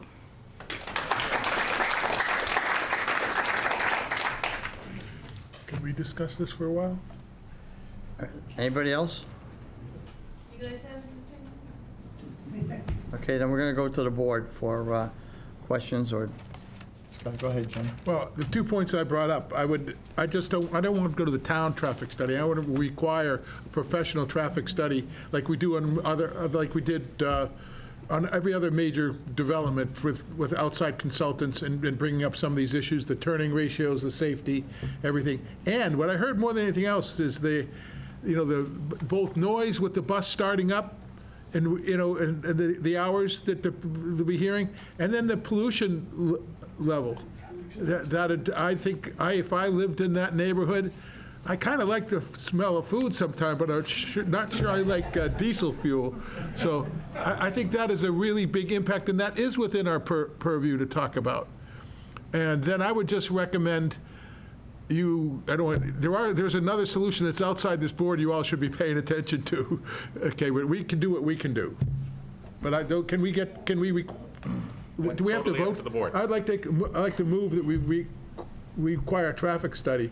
I think we'll be requiring that and other things as well. Yeah. Wait a second, this is a board discussion? Sorry. I'm trying to have a discussion with the board, and I'd like to make a motion that we require a traffic study before we take this any further. And an environmental impact study? We can do it both at the same time, yeah. Well, let's make a list of what we'd like to do, and then we can vote on it. Okay. I've got traffic study, I've got environmental impact study. Anything else? Where does noise come in? Is that part of it? No. Noise and lighting. It's our turn, you guys. I think the safety issues should be very close to the top of our list, and they've been raised in many ways. The business about the screening, as it was described, 7 or 8 feet tall, it will grow or it won't grow. If it's only 7 or 8 feet tall, it won't screen the buses. If it's any taller, it will prevent the drivers from being able to see enough to get out of the lot. So there's a problem with screening when they have so little room in which to plant any kind of screening and so little room in which to get out of the parking area and onto the street. There's a problem with the turning radius within the area that they've planned for parking, for turning for the buses to be able to turn around and drive out of that lot. So that I'd like to see how that works out. If I don't know that much about school buses, but if school buses are any longer than what they're planning on here, there's not room for all the buses on which they show plans with their pen right here. I think there's a big safety issue coming onto a narrow highway and getting onto that. So safety is a very big kind of a thing. I agree with Jim about the noise. I agree about the crowded parking lot. But I would really want to see this. I really think this has been misnamed, that we are trying to look at it as something that in fact it's not.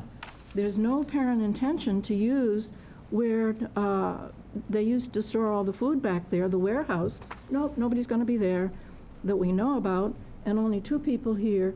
This is not an office with an ancillary parking lot. That's not what this project is. And I think before it goes any further, we need to condition it for being properly labeled. So those are my 2 main issues, safety issues and correctly describing what in fact is the intention here. Oh, I forgot one other safety thing. There are things missing on this plan that if you're running a bus depot, which they will be, there's apparently would be fuel tanks. Fuel tanks. There's a safety issue with those, that's for sure, and they don't show on the plan. So the plan appears to be incomplete.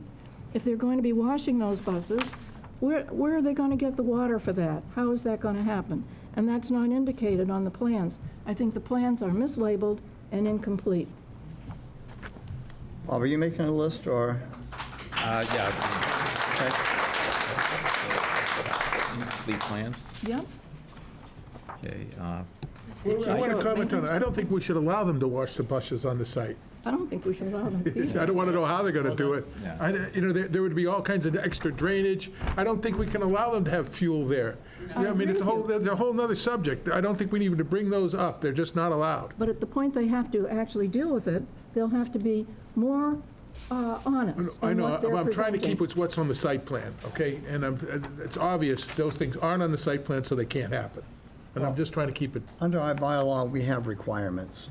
We haven't even really gone through the requirements, but we will. A bus is diesel, is it diesel fuel, do you know? or electric. I think we've covered everything. Yeah. Okay. No, I think that our path to denying this is based on safety. I mean, we've denied things before based on safety issues. My vote was against the Wendy's because I felt that was a very unsafe site. I lost that vote, but I know in the past, we have denied things because of safety concerns. And I think the traffic study will help and make that conclusive. Well, we have on-site safety also, and that's part of Right. our regulations, access and circulation, and so. I mean, we do parking lots all the time. Right, so we'll continue to review this. Do we have the final engineering? We don't, do we? It's attached to the staff report. That's the final? This is just the initial report. Okay. They have revised plans according to this. However, we did not have anybody comment on them because we figured there might be more revisions from the board Okay. that needed to be incorporated as well into the plans. So instead of having engineering review it and then it being revised again and engineering review it, it would just be done at once. You might want to bring the applicant back up and ask him some of the questions that you, the board had as well. Thank you. And for the applicant?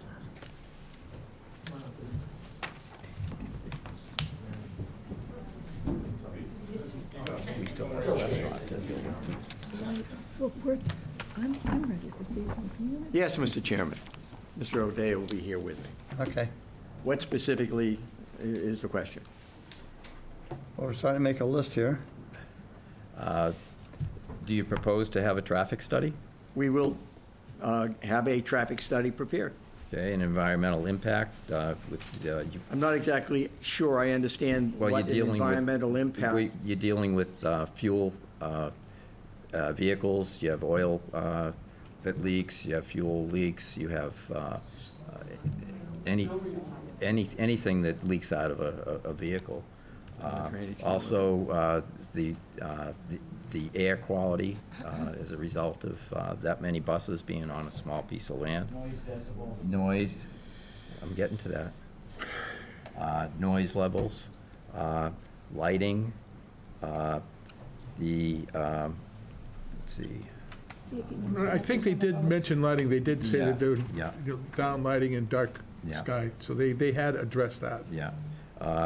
Are there plans to have a fuel depot there for fueling the buses? Is it going to be a wash station? And if so, what's going to accommodate that as far as drainage and collection systems and all that? Charlotte mentioned the plans. That would come along with the plans. Let's see, there was something about noise that I also wanted to mention, but From the back out? well, yeah, that would be part of the noise study. So, yeah, I think that anybody else add to that? No? I think that's, Tommy, any other thoughts? No, not right now. Well, I'm sure we'll get a specific list Does that Yes. include safety? relating Well, to the traffic. minutes of the meeting. Yes. And we will address them as best we can, as you do in all the comments with site plan review. Okay. Of course, traffic study, we're probably talking, 6 to 8 weeks? Yeah, it takes time to. Yes, it does. Yeah. But it's important. I'm sorry, sir? It's important. Of course it is. It's not a problem. I understand the concern. We're happy to address it. All right, thank you. So I have one more question from the audience, and then we're going to continue this hearing. Many To the podium, to the podium, please. The reason we ask you to come to the podium is we have a huge audience at home that cannot hear you. I understand. Shannon Samsarat again. Many people asked why. Why are you moving from an industrial park that is clearly zoned for this and capable of this to a tiny parking lot in a mostly residential tourist area of North Falmouth? It's a simple response, because he's been looking for a piece of property to own in Falmouth, to conduct his business for a considerable period of time. This piece of property came up, was available, looked at it, looked interesting, and wanted to pursue it. And that's the reason. It was an economic decision that he made based on his business. All right, thank you. This is the last thing from the audience. Joe Bernholtz, tonight. just related to the ownership of the lot. Is that currently owned by the applicant, or is that contingent upon approval of these plans, that sale would go through? It is not owned by the applicant, and I do not believe it's contingent on the planning board, but I'll have to check. All right, thank you. That it? So we're going to continue the hearing? Continue Yeah, this? let's continue it. I like to move to continue it. They've got a lot of studies to get in, and plenty of time to get it done. So how long should we continue it for, what do you think? So you have to continue it to a specific date, and if they don't have the required information by then, they can request a continuance from that date, but you do need to specify a date so that abutters have a chance to come to that specific meeting again. Okay. And then if for some reason there's another well, there will be another meeting, but if for some reason it gets continued, you'll know because it will say also on the agenda, or at that meeting, we will tell you when it was continued to. You won't get any more abutter notifications from us. You'll just have to, you can call our office and ask us if it's gonna be continued or if it's still gonna be on if you'd like. But they do have to specify a certain date. And for the applicant, what would you like for a time frame? I know you meet on the second and fourth. Yeah, to the podium, please. I believe you meet on the 2nd and 4th of a particular month. Is that Usually we the do, schedule? yes. I'm thinking that it's going to take March, April. I think we should be into May Okay. for a detailed meeting where we can address a number of the issues that were raised. I think that's realistic. Our second meeting in May, Yeah. Let me just get the date. we'll give you an approximate date here. You have a date? She's looking it up right now. Yeah, May 26th. Okay, so I move we That continue. is the day after Do Memorial it. Day. The day after Memorial Day? So I don't know if the board's planning on having a meeting the day after Memorial Day. We can probably handle that down the road, but if that's not the case, then you would be into June. Let's do it the 2 weeks after, is it 2 weeks after that? June? Let's see, June 9th. You good with that? June the 9th. Yeah. So we're all good So with make a that? motion, Bob? I'll move that we continue this till June 9th. Second. All in favor? Aye. Aye. Thank you. John, could I address the audience for a minute? I don't think so. Now, think I you're want allowed. to thank you for turning out to protect your neighborhood. I think that's great.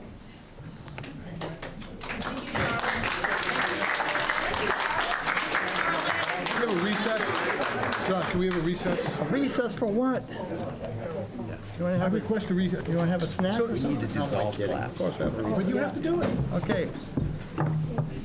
We're recessed for 10 minutes. Thank you. We're going to be back in session now. The next hearing is Anjay's Hirschfield, applicant. Site plan review application to expand and renovate the floor area of the existing restaurant from 12 seats to 45 seats located at 352 Main Street, Unit 3. And for the applicant? So you just need to read the public meeting, note, Public sorry. Yeah, I always forget about the public. Public notice for this project was published on February 27th, 2026, and 30 abutters were notified by regular mail. Thank you. For the applicant? I have to just make an announcement. Previously, I represented the landlord on this property for many years. I terminated that arrangement about 2 years ago, and I no longer have any relationship with the landlord, so I feel I'm comfortable. I do know these folks, but my financial relationship was between the landlord as his broker, and I no longer have that situation, so I'm comfortable that I can deal with this in a fair manner. If anyone objects to that, I'd be glad to recuse myself. Object. Hi, my name is Agnes Hirschfield, and I'm speaking on behalf of myself and my husband, Hollis Hirschfield. We are the owners of Devour Artisan Eatery, located at 352 Main Street in downtown Falmouth. We are in the process of getting a building permit to renovate Devour and turn our space into 45 seats. We currently have 12 seats, and we are seeking your approval to increase our use and use the existing shared parking within the plaza. I'm happy to answer any questions that you have. Lydia, have any comments to make on this? So I have a little general synopsis or summary of the parking situation at that site right now. So there are currently 48 spaces. And of the square footage of all the other spaces, which are retail, they require, I know it's shared parking, they require 41 parking spaces after a 25% reduction, which they had already received in the past. So there's 48, which leaves 7, specifically for, I guess, Devour, the restaurant, which equals 14 seats in the restaurant. Now, this is in B2 zone and B3 zone that's split halfway or somewhere in the lot. So it's not, the on-street parking that's there really isn't taken into consideration because it's not B1 with all the other Main Street businesses, how they get like parking relief because of being in B1. However, so ultimately it depends on the amount of spaces that she has. So their hours of operation are going to be extended, and the evening hours don't come into play because all the other businesses will be closed. So it's only the hours that they're open for lunch that will come into play with this parking situation. So right now, if they kept 45 seats for the lunch, they would be lacking a bunch of spaces. But if they, I think at one point she had showed us, and it's in your packet, a layout that she could close off and just leave 25 seats. So she could take a curtain, and there's an area where you can just like wall off part of the seating capacity. So if she is left with 25 seats, then she's only lacking about 7 parking spaces. And I don't, it's up to the board to decide whether or not the parking is sufficient at that site. You can't necessarily take into consideration, like I said, the on-street parking that's there, but it is there as well, so. Sorry. Put this into the context, you remember we had the parking study, because there's such a concern about parking downtown. And all of us who live here have had trouble finding a parking space. So we were all in favor of getting a parking study, and surprised by the results. But it turns out we have piles of parking. So I wonder if you could put this project into that context of the report that we got about parking?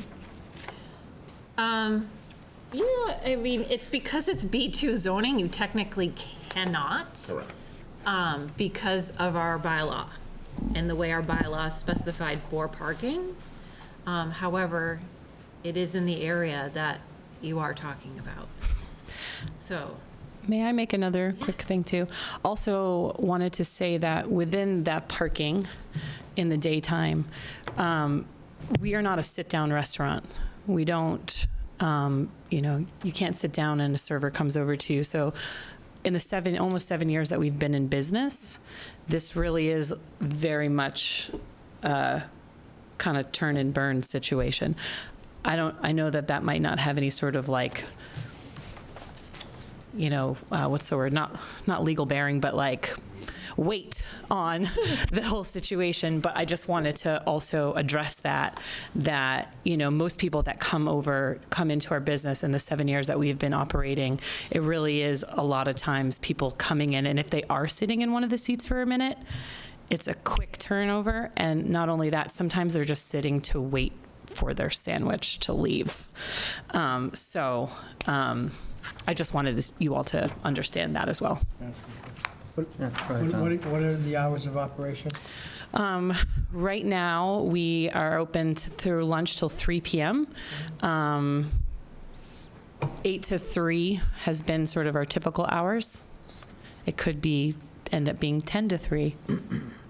But for the nighttime, it would be after 5 where the businesses aren't. I'd also like to say that I'm not sure if you have it in there, I do also have a couple letters in there from 2 of the tenants. I did try to reach out to others, but Comcast is a huge conglomerate, and I don't know who the owner is. We're going to read the letters, we'll read them in a little bit. Okay.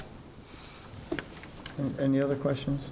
Yeah, so it's the B2 zone for this property that's kind of limiting what they can do for parking. Yeah. Whereas all the other restaurants provide no parking. That's the point. I'm so lucky. Right. They're just across the street. And they're just across the street. Is there any way we could work around that? We can. I mean, I think so. I mean, as Melinda just mentioned, you're so close to the required number of spaces. I think that the board, in your authority, can say, if you're so inclined, that you feel like the amount of parking on the site is adequate. And that would require them to ask for a waiver? No. No? No. Okay. No, but you would take into account the fact that there's plenty of on-street parking nearby. Okay. And also other off-site options. Okay. They're also impacted, just like all the other B1 zoning, with all the stuff that goes on downtown. Exactly. And then, like when the library's doing something, they all park in this lot, they treat it like it's B1. But it isn't. It's really a little bit unfair. So if there's a way, the curtain idea, It really is that, go ahead, I'm sorry. No, go ahead. It's really that lunchtime issue, because as Melinda described, in the evening, all the other businesses are generally closed, and therefore you can share that space because no one else is using it, the existing parking lot. The lunchtime becomes a bit of a challenge. So. Would we have to require a curtain? We don't have to require the curtain, that's just one thought. So that's to block off some of the seats, to go from 45 seats down to about 25 for only the lunch. We wouldn't have to do that. You don't have to do that. No, we don't. It seems very fig leafy. Just a suggestion. I was going to add one. My name's Hollis Hirschfield, co-owner of Devour. And husband. And you guys have already just kind of touched on it, but we've been there 7 years, and it is a private lot, which is clearly noted that you may be towed on the owner's expense, but in 7 years, not one car has been towed, and a lot of that's just because that's not who we want to be as the policeman of the town, and we frequently, as much as we can, let the public use it, and it is almost, it's used quite frequently by especially at events, but on a daily basis, and as long as we have parking, we pretty much just look the other way on that rule. Only mentioning that because we're asking to share the public parking, and the public is sharing in our parking, so in a way, it's kind of a wash. So Right. just wanted to bring that up. Right. Any other questions or comments? Good sandwiches. Thank you. Thank you, appreciate it. So, my only thought is, you presented to your neighbors, we had 3 letters, we're going to read them, that you would put a curtain up and use the extra seating at night, not during the day. And I don't know if your neighbors would be happy if there's 45 seats and people are sitting in all of them at 1 o'clock in the afternoon and there's no parking for anybody. Yeah. Your business might be so improved so much that you may become a burden to everyone else. Absolutely. So it's just a thought. Yeah, I mean, I totally understand that. I can only speak truthfully to what I've spoke to my neighbors that you have letters on. Again, other people I haven't talked to because of their bigger companies. Right. But, even with the conversations I've had with them about it, say it being 45 seats, they've been like, this is great. Like one of our neighbor to the left or to the right of us is like, you're open and you have business, it gets me business. You know, like she has actually said you all being open and as busy as you are helps my business. And times when you guys are closed, like we've actually been closed for a while now, and she's like, I mean, granted, it's the winter too, but she's like, I miss you guys. Like your clients aren't coming in and helping, you know, buy my stuff. Well, I'm just taking the worst case scenario. Of course. That they think it's going to be 12 plus some seats and the rest are going to be curtained off. And now if we approve 45 seats, it's 45 seats all the time. And, yeah. And that it may not be what they would like to see. Absolutely. I mean, I think in the letter also that I had presented to them, and I am open, we are open to, and when I say a curtain, it's not like every day I get up there and I throw up a curtain. It's, you know, would be something beautiful that I just go, shh. Right. And, you know, open also to the amendment if, I mean, I don't know how one regulates that, except for I'm an honest person and I won't do it. But I don't have a problem with saying it's going to be 25 seats and if for lunch, we're happy with that. I don't know how you can, if we're allotted 45 seats, I don't know how one. Well, if we allow the 45 seats, you don't have to have a curtain. Right. That's the point, right? Right. So, yeah. So How often, Just to just one point, she has 2 letters of support. The other letter is her letter that she sent to Right. her neighbors, and she did say 45 seats. yeah. So she didn't tell them that they were going to be curtained off. I'm Was her just. letter in support also? Yeah. I wrote my own letter of Bob, support. sorry I interrupted. How often are you filled to capacity? I mean, is it, So it's not like you got this huge crowd that comes in all of a sudden. and Right. People are in and out. And Yeah, so, I mean, that's an interesting question because we're not a sit-down restaurant. We're never really Yeah. filled to capacity. Yeah. It's just literally like Yeah. a constant sort of revolving door. Yeah. That's kind of why it's worked to this point with the limited, you know, when the public, that's why we haven't, you know, raised it as a point in our defense as far as like towing people, because it's always just the timing. People Sort of ebbs and figure it out. flows. The people figure it out. and Yeah. It's worked, but. Is the nature of your business changing in any way? The nature of our business at night would be changing because we're not normally open at night, but in the daytime, no, it's staying the same. So. Okay. We had 2 letters of support. I don't need to read them. Okay. I don't, we've been here for a while already, so. Yeah. So if we want to make a motion to support the 44 spaces? 40, I think it's 45 seats. 45. Yeah. or I can draft up a Oh, I was motion reading- for I was next. reading the parking lot. I From the can draft a previous motion. application. Yeah, it's 45 seats. Mm-hmm. We can make that motion this evening? I can draft a motion for next meeting, Okay. and we can Okay. just read it into the record then. Yeah. And Sounds it would good. be not have any conditions other than the standard conditions? Correct. Right. So our next meeting is Tuesday. I think that I can have it ready by Tuesday.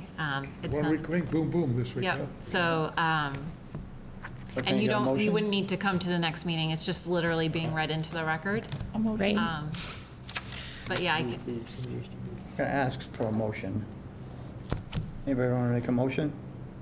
That we request a positive, a draft? Yeah. Yes. Request them to make a positive draft.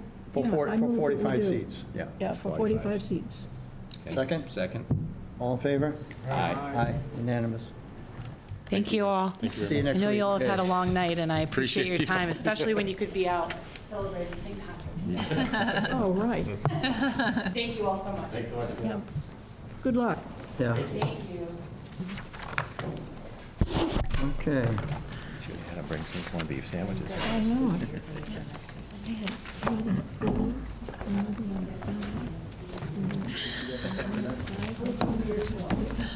I wish all meetings went this quick. Thank you all. Good night. Yeah, you're welcome. What's next? All right. Next on the agenda is planning board discussion. Seasonal communities. So if I may, At the last meeting, although it's hard to remember when exactly that was because of the blizzard, but at the last meeting you asked that we provide some additional information on seasonal communities. So in your packets are two important items. First and foremost are the final regulations that were released back in February by the Executive Office of Housing and Livable Communities. Along with that, second item is a presentation that was provided by that same agency to folks on the Cape. So planners, building commissioners, et cetera. We all attended a virtual information session where the presentation was provided to us. Some very basic benefits include the fact that as a seasonal community, which Falmouth has been designated as such, in order to accept that designation, the town must go to town meeting. Their town meeting must approve that designation. That is currently on the warrant for April town meeting. But some of the benefits include the ability to establish a year-round housing trust fund, to establish year-round occupancy restrictions, create public employee housing preferences, also enable year-round artist housing, pursue residential property tax exemptions and increasing those, and then finally obtaining some incredible funding from the grant program that they're going to be putting together to support this designation. So those are some of the benefits. You can see them in the presentation. I won't go through them in detail because you can read them in there. But specifically for the planning board is a requirement, if town meeting approves the seasonal communities designation, within 2 years you need to adopt two important components for your zoning bylaw, or amend your zoning bylaw in two ways. First, you need to allow by right development for attainable housing units on undersized lots. I'm going to get to what that means. So we have to do that within 2 years? Yes. I thought that was an à la carte thing. No, that's a put. That's a shall. It's a put, a shall. That's a That's a shall. shall. I didn't realize that. That's, But it's a key. Yes. oh, I'm not against it. I just wanted to understand it. I misunderstood. I thought it was an option. It's not an option. It's Not a an put. option. It has to happen. Right. You also need to allow the development of tiny homes as a by right use in all single-family residential districts. Can you expand upon that for a minute? I will. So That's a tough tiny house is a detached principal dwelling that is capped at 400 square feet. So anywhere you allow a single-family residence is considered in the eyes of the state in the regulations a single-family residential district. So that includes a lot of districts in town. Business districts. Correct. By right use, Correct. single families by right in a lot of districts. Correct. So Holy, Right. you should list them off instead of me. I Can you was do going that? to, yes. You want to go first? No. Okay. So it's Ag AA, Ag A, Ag B, B1, B2, B3, BR, public use, residential AA, residential A, B, C, general residence, and your senior care retirement district. So the vast majority of districts in town, if seasonal communities passes a town meeting, you must allow a tiny house to be developed by right in those districts. And again, that's just a principal dwelling, detached, capped at 400 square feet. And that little tiny house is, say, 4 feet by 10 feet. That would be 400 square feet.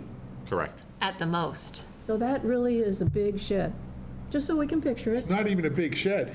No, it's a medium shed. I'm sorry. I didn't understand that. No, no, it's. I heard it. I was like, what? So does tiny houses expand into other zones that ADUs aren't allowed?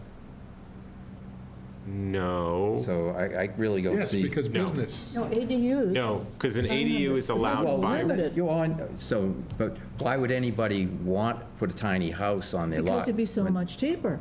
Well, you can do it now. But still, you could do it now. You do it now. No one says you have to build a 900 square foot ADU. I think there's a component that it has to be attainable? Seasonal, isn't it seasonal on wheels? It's a principal dwelling.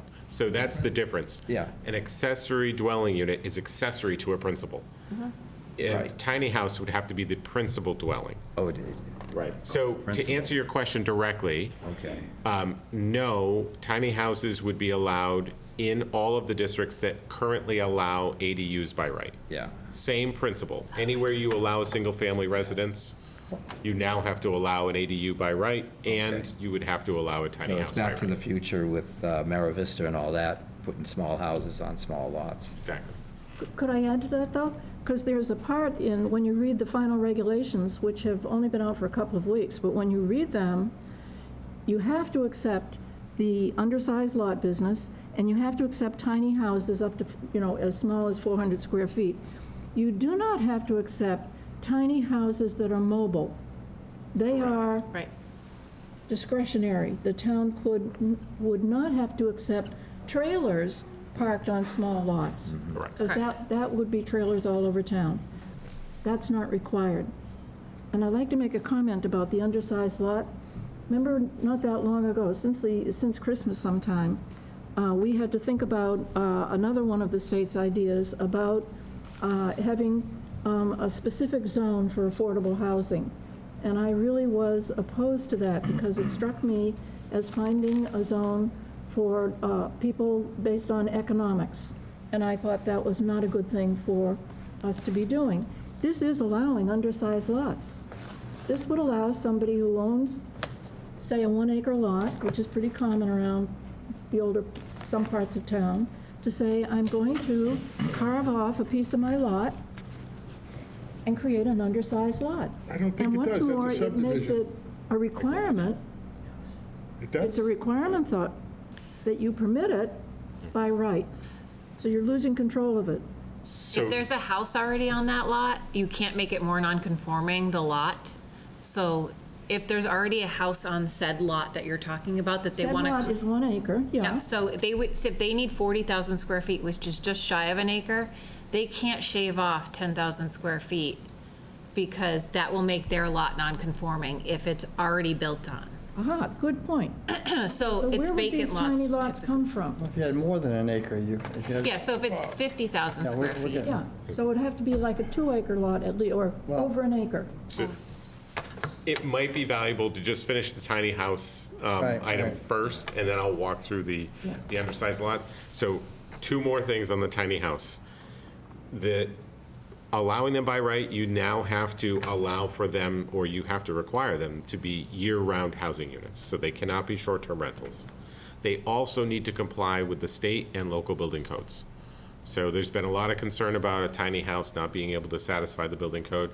They put in language into it that says it has to. So if someone can find a way to make that work, so be it.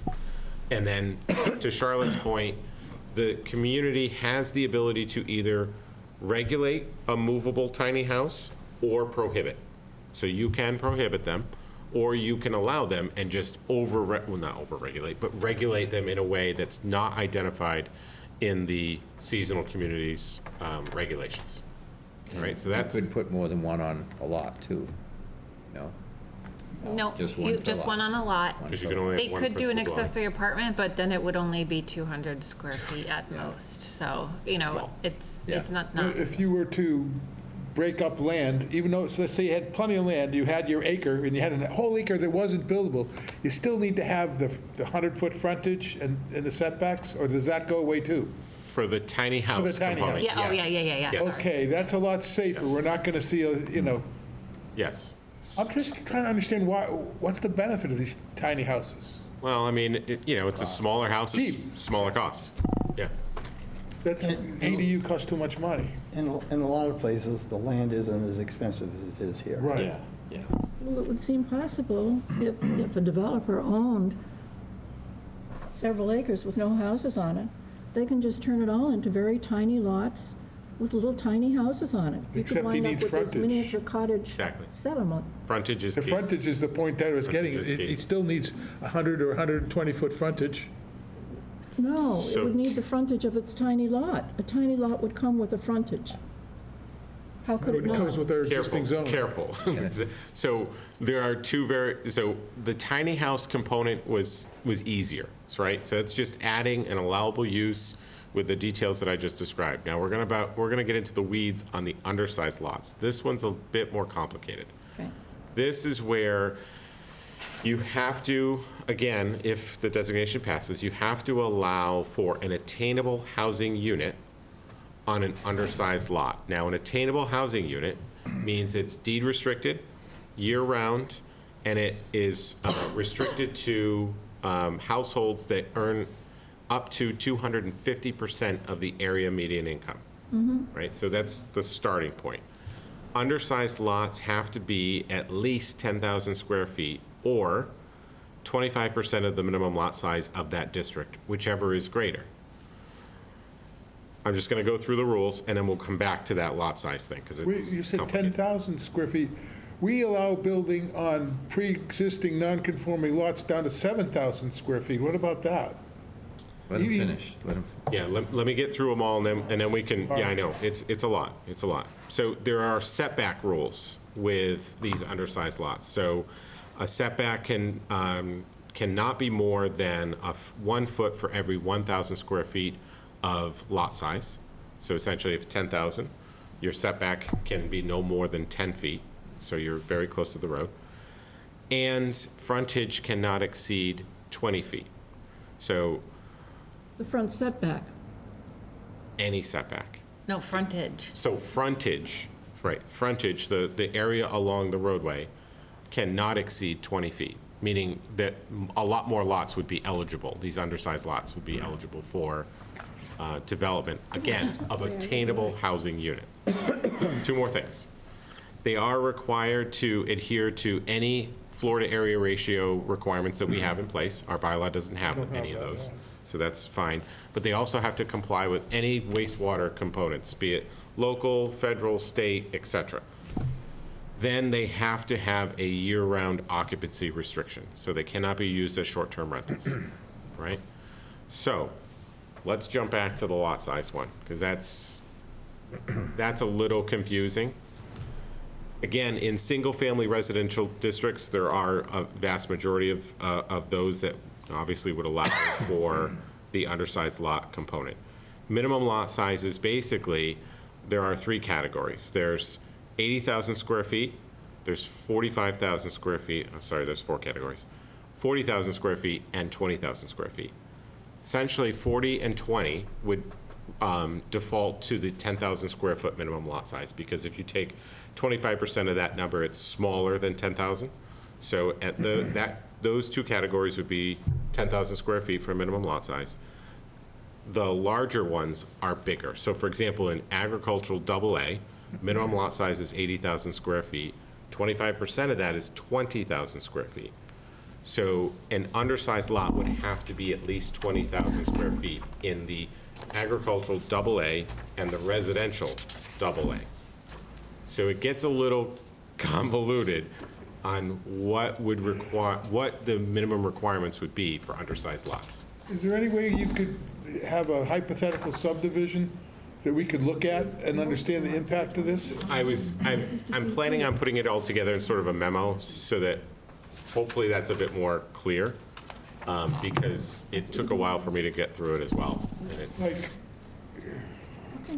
was scenario based. Well, what about these areas that have all the frontage on, like the country club Yeah. thing where, they're agriculturally zoned and they're big lots? There could be a lot more small lots. Well, and part of the regulation that is a little troubling to us is that they didn't, in my opinion, there isn't clarity in the regulations as to when the lot has become undersized. So there's language in the regulations that basically says at the time of endorsement. Well, the time of endorsement could be yesterday. And so someone with an undersized lot, in theory, could divide up their lot in multiple ways, endorse it through an A&R process, and then come forward and create, let's say, 4 attainable housing units on those 4 separate lots, which are smaller and don't have the required frontage that they would normally have. And they don't have to be 400 square feet, right? Right, that's the So you tiny could do a house. 600 or 800. Yep, you could, Or a 1,000 square foot house. They're just creating a lot more lots. right. The only requirements for the housing unit would be that it has a year-round housing restriction, and that it's deed restricted to households that can earn up to and not exceed 250% of the area median income. So that's why I had this in your packet. Shows you what the 250% AMI income. Well, I understand level the is. AMI side, but does that show the lot size, though? Oh, we're just talking about the income. Yeah. The income, what you have to qualify. So for a family of 4, at 200%, not 250, it's $273,400 a year. That chart's in our housing production plan. I've seen that before. Yeah. So the 250% AMI for a family of 4 is $341,750. So that bracket could get So an you would attainable use that house. number to price the sale of the house if you're the developer. Who controls, who monitors the income? It would likely be, well, I mean, that's a great Like question. hack?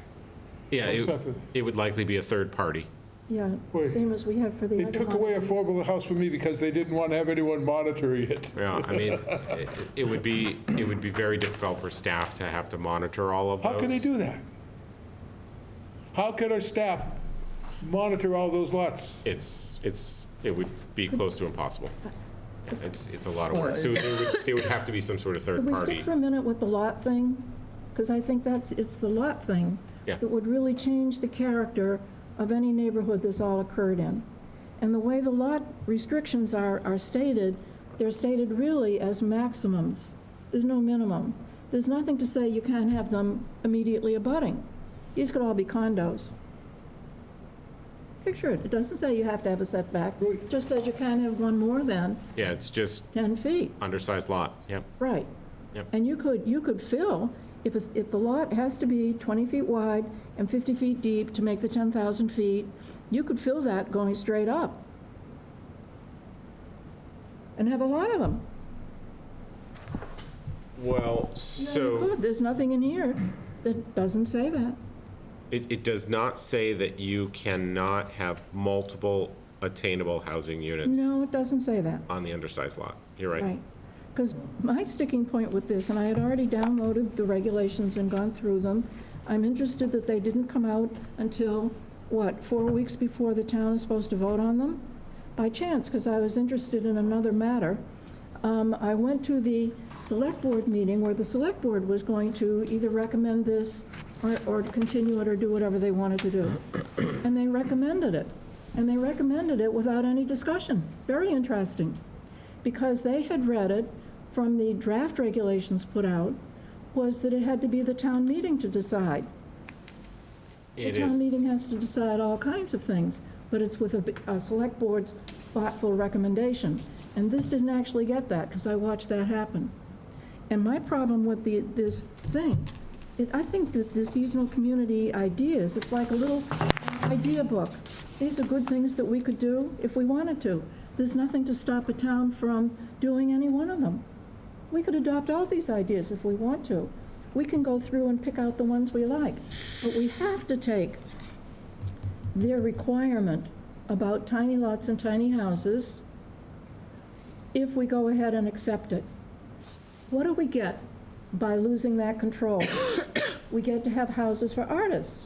We can have houses for artists. We don't need them to help us do that. The one thing we actually seem to get is we get to have a preference for our public employees. We have a set-aside, because now we have a 70% set-aside for residents, possible in 40Bs and that kind of thing. We don't have a set-aside yet for public employees. That seems to be our only benefit, or I've misunderstood it. What do you see as a benefit we get for losing control of this lot size thing?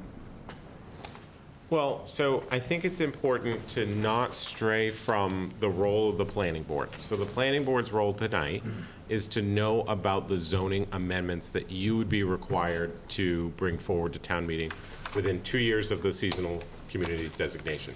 Now, as town meeting members, that's a different conversation, which we can have offline, but the planning board is responsible for the zoning.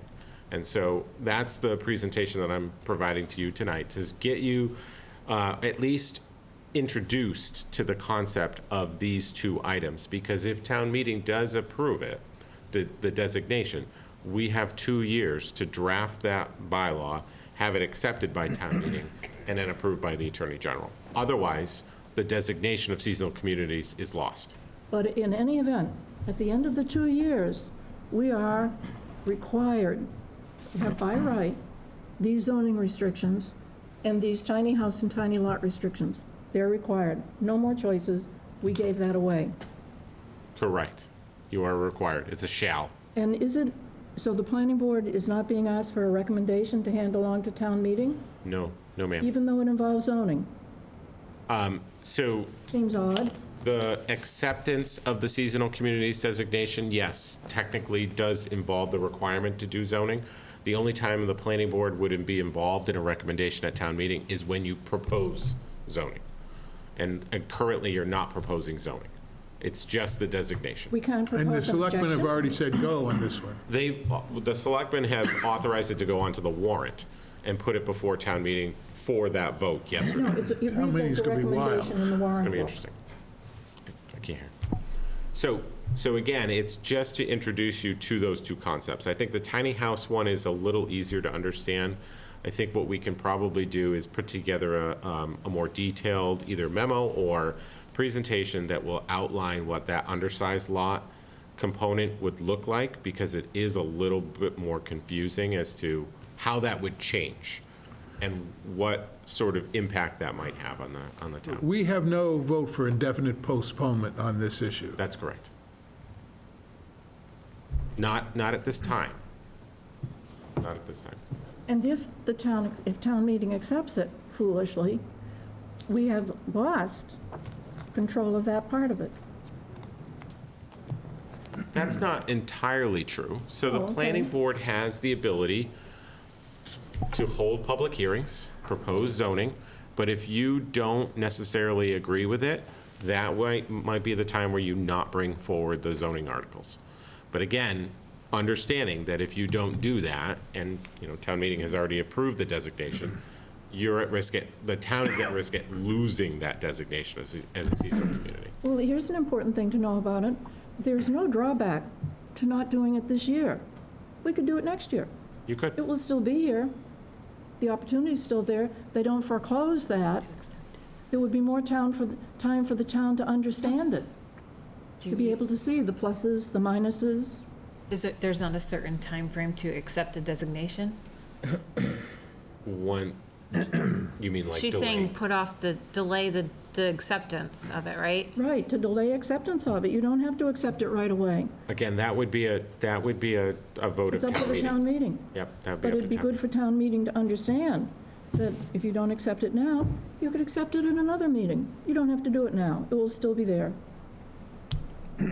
I can't speak to that. I don't know if that's a thing, but But I do know, because you can read about it, and in fact, it says it in it.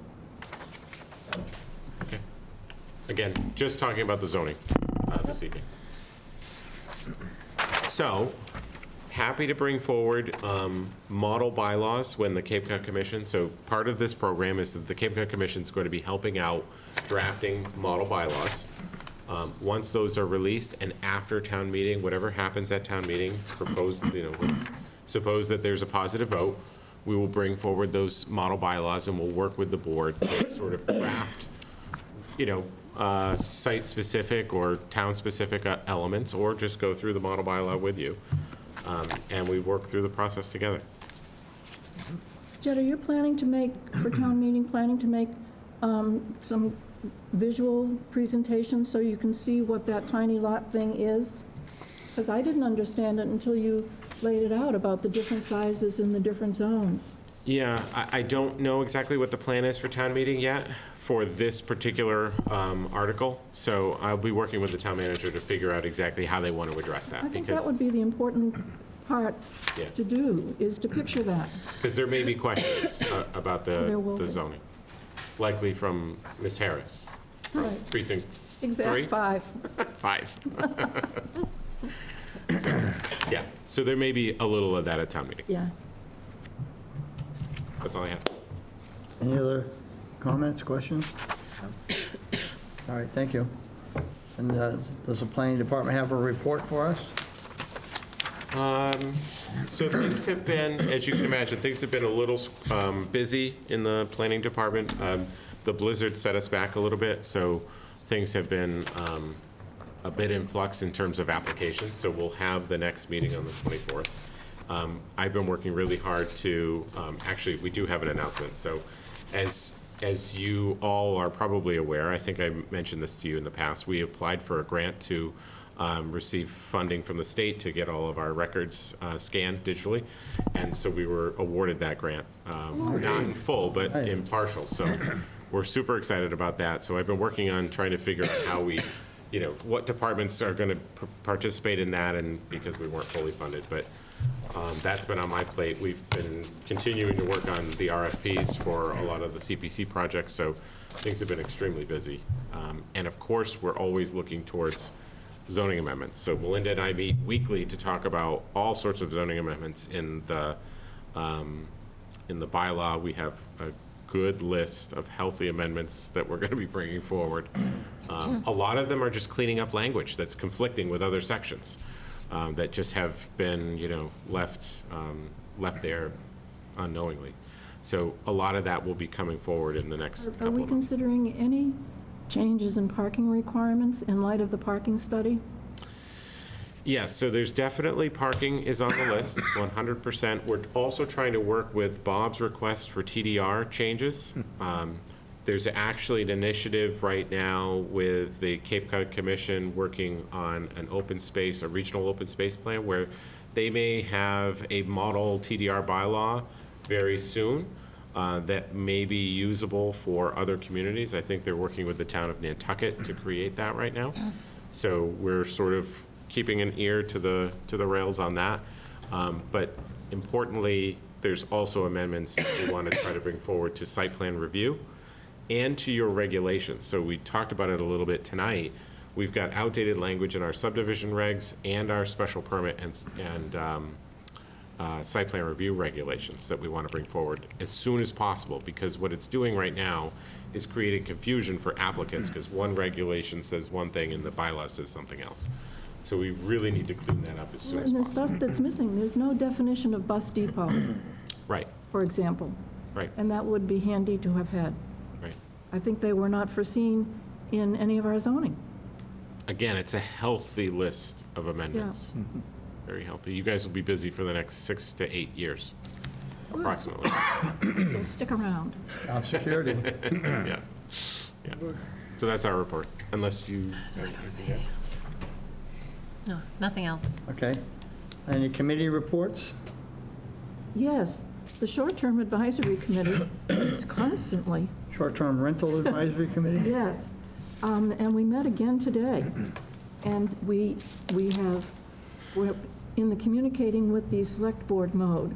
We have written a letter that we would like to have, or an article that we would like to have printed in the Enterprise, and we are following procedures, sending the draft of that article through our chair, Doug Brown, to the select board, because it has to go through the select board in order to be submitted to the Enterprise as a letter from the committee.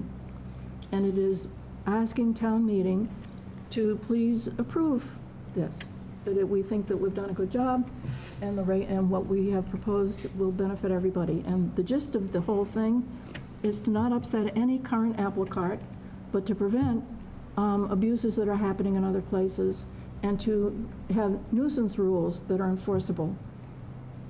I just have a question. Did the selectmen vote indefinite postponement on that? On what? On the, No. What did they vote against? I thought they voted against something to do with the short-term rental. No, they didn't. There was just a conversation between members of the select board about the regulations. Okay, the chairman made a comment. It wasn't a Correct. vote. Yeah. Okay, excuse me. I No. read something. I was trying to figure out what I read. He didn't like that the select board, he wanted the select board to be able to review any regulations the Board of Health came up with before they became the regulations of the town of Falmouth. But that's not the way the state law is. And Maura, what her last name? Healy. Person, pointed that out, that, no, you couldn't do that. Maura O'Keefe. Okay, thank you. Just want to mention, we got Ken Maderas, a previous planning board member, in the audience tonight. He picked a doozy to come to. Yeah, but he pulled papers, too. Yeah.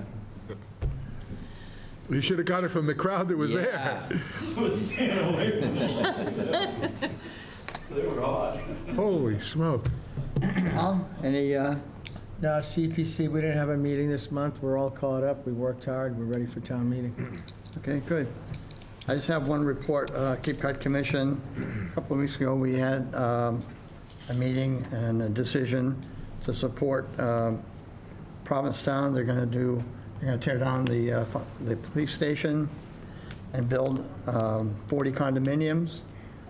10 of them are going to be market rate, and 30 of them are going to be reserved for, 10 are going to be affordable, and 20 are going to be reserved for town employees to purchase, and they'll be restricted to town employees over the years. You're going to have a lottery, and they're going to support the purchase with $4 million of town funding. I don't know if it's CPC funding or not, but it was kind of a unique idea that the town employees will have always have the first opportunity to purchase one of those 20 units as they become available. First, they're going to do it through a lottery system, and they're going to have a committee, a housing committee, and then I think over the years they're going to still do it through a lottery every time one becomes available. I don't know what they're going to do about sale prices in the future, if they're going to be restricted. I suspect they will be, but it's a unique idea. What allows them to restrict that? Can they do that? If they can do it, we can do it. There was a few questions about that, but they felt very comfortable that they could do it, so. We don't need seasonal communities to do it. No, and it's not, I don't know if it's because it's seasonal community, it's just an idea they're going to do. But the management of it through the years is going to be interesting. Mm-hmm, yeah.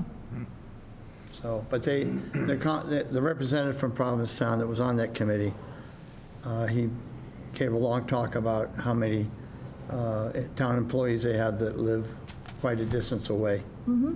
And there's going to be a real boon.